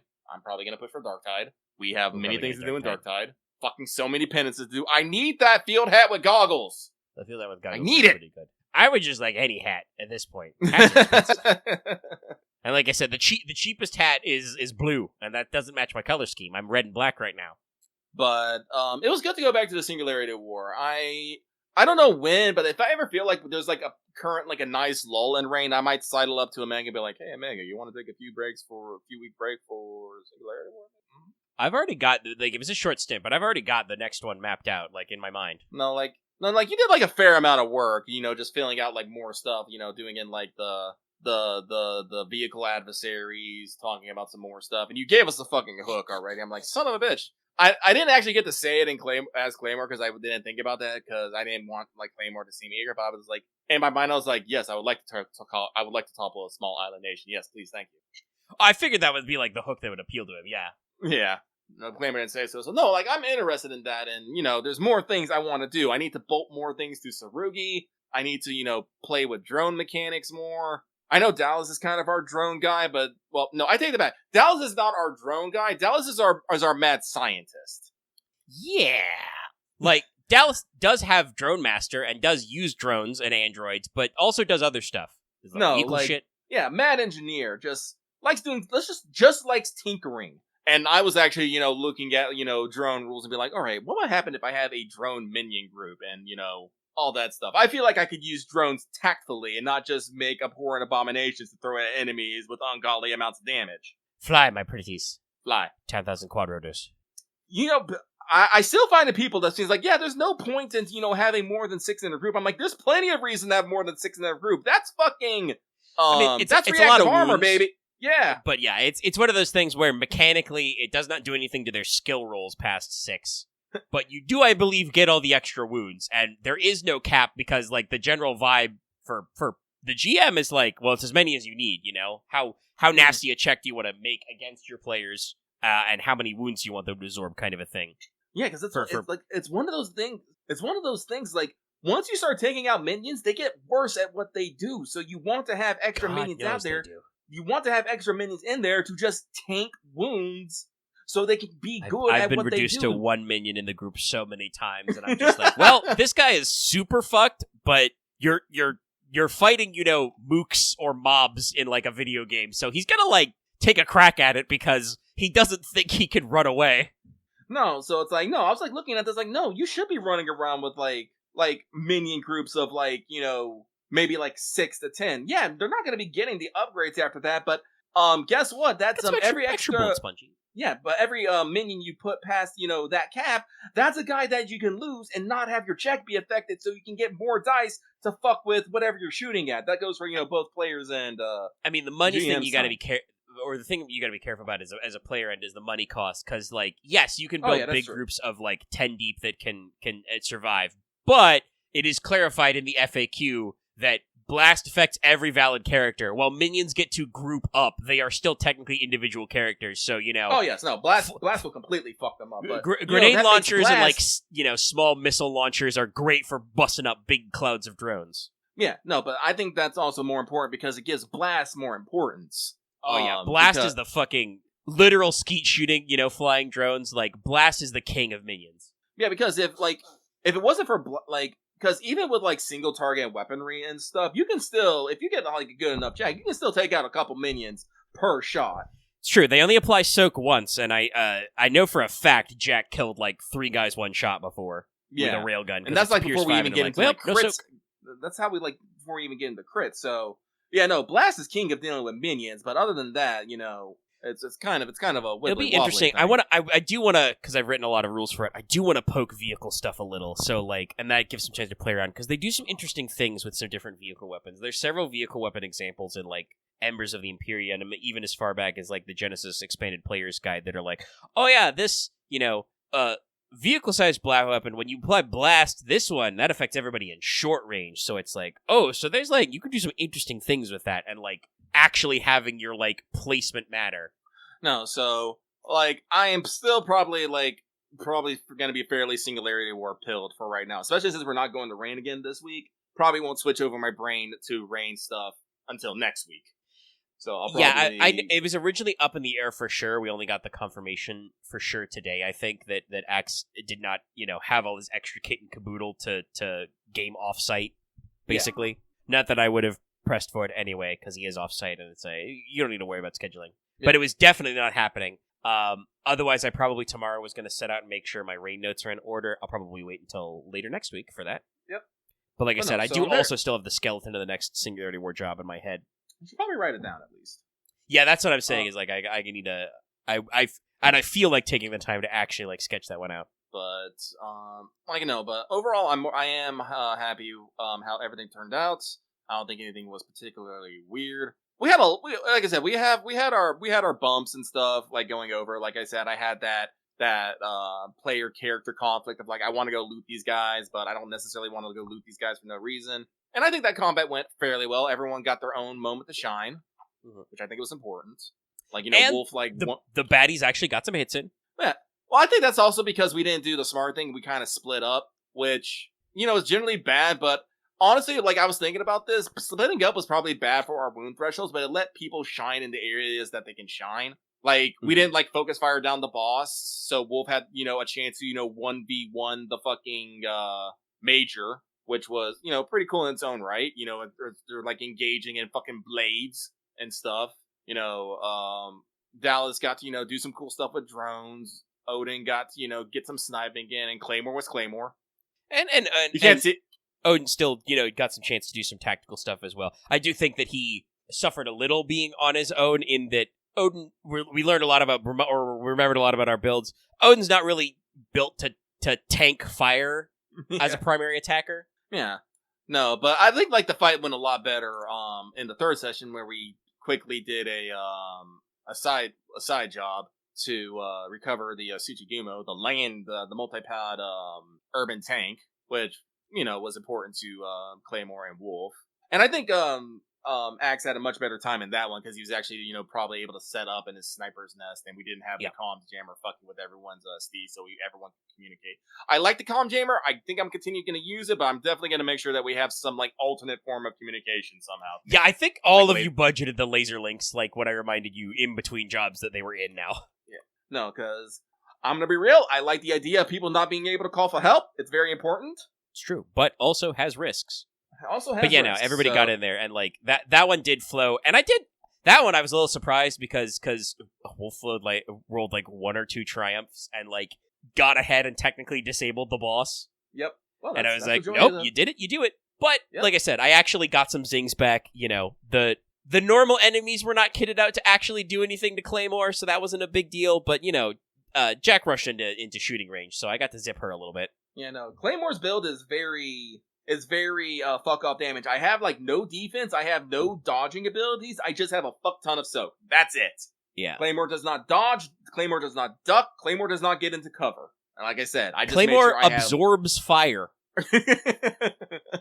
And like I said, goodness knows you did it. You did it across the spectrum. Several times I hit you with a couple of different weapons, and it was just like, nope, that's not going to be enough. Like I said, that's why the specific thing I wanted with Claymore. Like I didn't want to make like Wolf has a couple levels of dodge and stuff, so he can upgrade checks, which means you can potentially get like the spares and stuff and get like really fumble checks. That's the thing. Like that's my trade off of Claymore. Like I can't stop you from like rolling like triumphs and fucking advantage and stuff, and I'm never unless it's like something else happens, I will never give a roll against me a despair, a combat roll against, because I will never upgrade checks. It's just you just have to beat a very high threshold of damage, and even if you do, it's probably not going to be. It's going to take a lot to actually get him down. Yeah. So no, it's everyone kind of has their fit. Yeah, no, and that's what I like. So. No, I'll probably, do some last minute thinking on Singularity War, make some notes. Probably actually write down some notes so I don't forget what the fuck I'm doing. It's important. It is important. But then it's back to and like you said, I've gotten a lot of fun out of doing some world building and like fleshing out, like finishing out my adversary list a little and kind of hitting up the vehicle adversaries with like, these are some things that like player characters are definitely not going to purchase, but could steal or borrow and might have to fight. Honestly, as I was thinking about it, if we were to ever do like a second Singularity War campaign, like maybe like located somewhere different, I'd definitely totally run one and like just make one of the fucking the vehicle profiles like the base stuff. Yeah, I literally put in the notes of like the locomotive, like you could totally run like a train-based campaign like somewhere in like Europe or something. Yeah, like I liked them. I liked looking at them. I was like, oh man, they're like I saw like there was potential here. Oh, and like I mentioned before, but I got to do some of my like fucking like Ace Combat bullshit, like subcarriers and the flying carrier. Even get some other funny references in with. I did actually do the Space Destroyer line. I'm super on board with the flying carrier. It's very interesting stuff there. The flying carrier, the big wide one with like the fucking the four giant the quadcopter version. Yeah. But like I said, we're gonna be getting back to Rain week after this one. Like I said, we're gonna hopefully start our. Well, actually, if I am pushing for a particular narrative here, in which that we go to return to the Fog Valley before Summer Court happens, in an effort to charm the locals and bring some back to present them before the High King. I don't think anyone's fighting me on that yet. I don't know if we necessarily brought it up in game. We have not. I don't think you've discussed it. I think what to put everybody on the tack for Rain. Our next two primary objectives are one, team meeting. Like we need to like reorganize, recenter, double check stuff. You're gonna have access to Aramita's star and figure out what's up with her. So you'll probably have some like priorities to discuss there. And like you need to like pick your plan about the Fogvale preamble and stuff like that, and lock in. You also have information about probably another company with the Corsairs off the Ivory Islands and stuff like that. Oh yes. But also the next like big major like probably in person thing is clear Lorelei Rock. Yep. Check the Tomb of Silliman. Yeah. And figure that shit out. Yeah. No. So also probably got start thinking about our company actions for the month. Yep. And all the other little things. I should probably actually try to write down things fast. But God, it blew my mind that we played like 50 episodes of fucking Rain, and we only did like 20 something of the Singularity War. I could have sworn that would have been like reverse. I mean, we did do like 10 to 12 episodes of the Sprawl first. That's true. But I also think that just in general, and I think Axe has also commented on this straight up, but like, the Singularity War is like, for us, way more action-packed. It's true. Like, Rain has a lot of like, slow world building and like, discussion and like, planning and politicking, hidden lore and shit. Singularity War is like, what is the job? How much are you paying? Alright. We need to blow up these many bozos to the target. Let's go. Fucking, deep, electronica plays. The bass goes. It's true. It's like, there wasn't a lot of, exposition and talking about stuff and roleplay. It's all like, we're getting the job done. I like, there are important character moments and beats and like backstory and stuff, but it's like woven into like, yeah, we got some downtime for this stuff. We can work on some things. It's true. But other than that, I think that's it for me, Omega. Alright. Well, then let's call it a time. Like I said, we're about 3:20 raw, edit a little, but it's getting later in the day, and I've not been feeling super well. Like he was coughing a lot earlier, so we'll call it a time. We're back next week for not quite the anniversary, but almost. But we should be able to at least much more deeply dive on the summer story then. No more wanteds, but both of them are out if you do want to check them out. Actually, I didn't mention it all in this episode because we're so past it, but I did I have a few more notes about some of the backstory stuff for the Summer Tam Lin going on, including that I did double check the Japanese text, and apparently it is written Mikoka in Japanese. We didn't do anything to that, and I'm like, I wish we had flipped, but I understand not fucking with the name because no matter what, it's ludicrous. But yes, so check out the 2 wanted videos; those are out.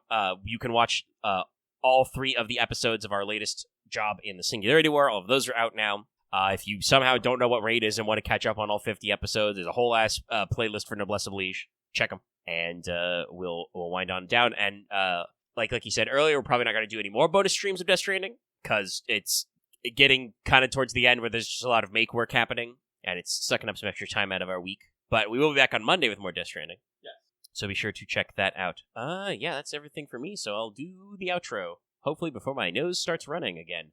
So's, hey. Give us a like on YouTube. Leave your comments down below. Join our Discord. Also share this video with your friends if you have any of them who care about this stuff we talked about. Oh, sorry. Clearing my nasal passages. If you're new here and want to get more of this show, which happens every week, subscribe. Ring the bell for notifications so you know we're posting new videos. such as, firing off, the wontons and stuff when they're relevant. And you can consider joining our channel memberships or supporting us on Patreon. Supporting us for as little as $1 a month gets you the audio version of this podcast and several other audios, such as our actual plays and other stuff. And at higher levels, you can listen to us. You can get Wanteds early, I should say. That's the $5 tier. You can listen to us record the show live, and you can get a shout-out like Adam Harp, Blackest to G, Call Me Zed, Carlos, Dragon, JDV9000, Starlight, Legendary Boss Hunter, Rise of Kenji, Rogue Robin, Shrubwar, and Varen the Crow. Thank you very much for your support, all of our patrons and listeners. We will see you next time. Good night, everybody. Sweet dreams.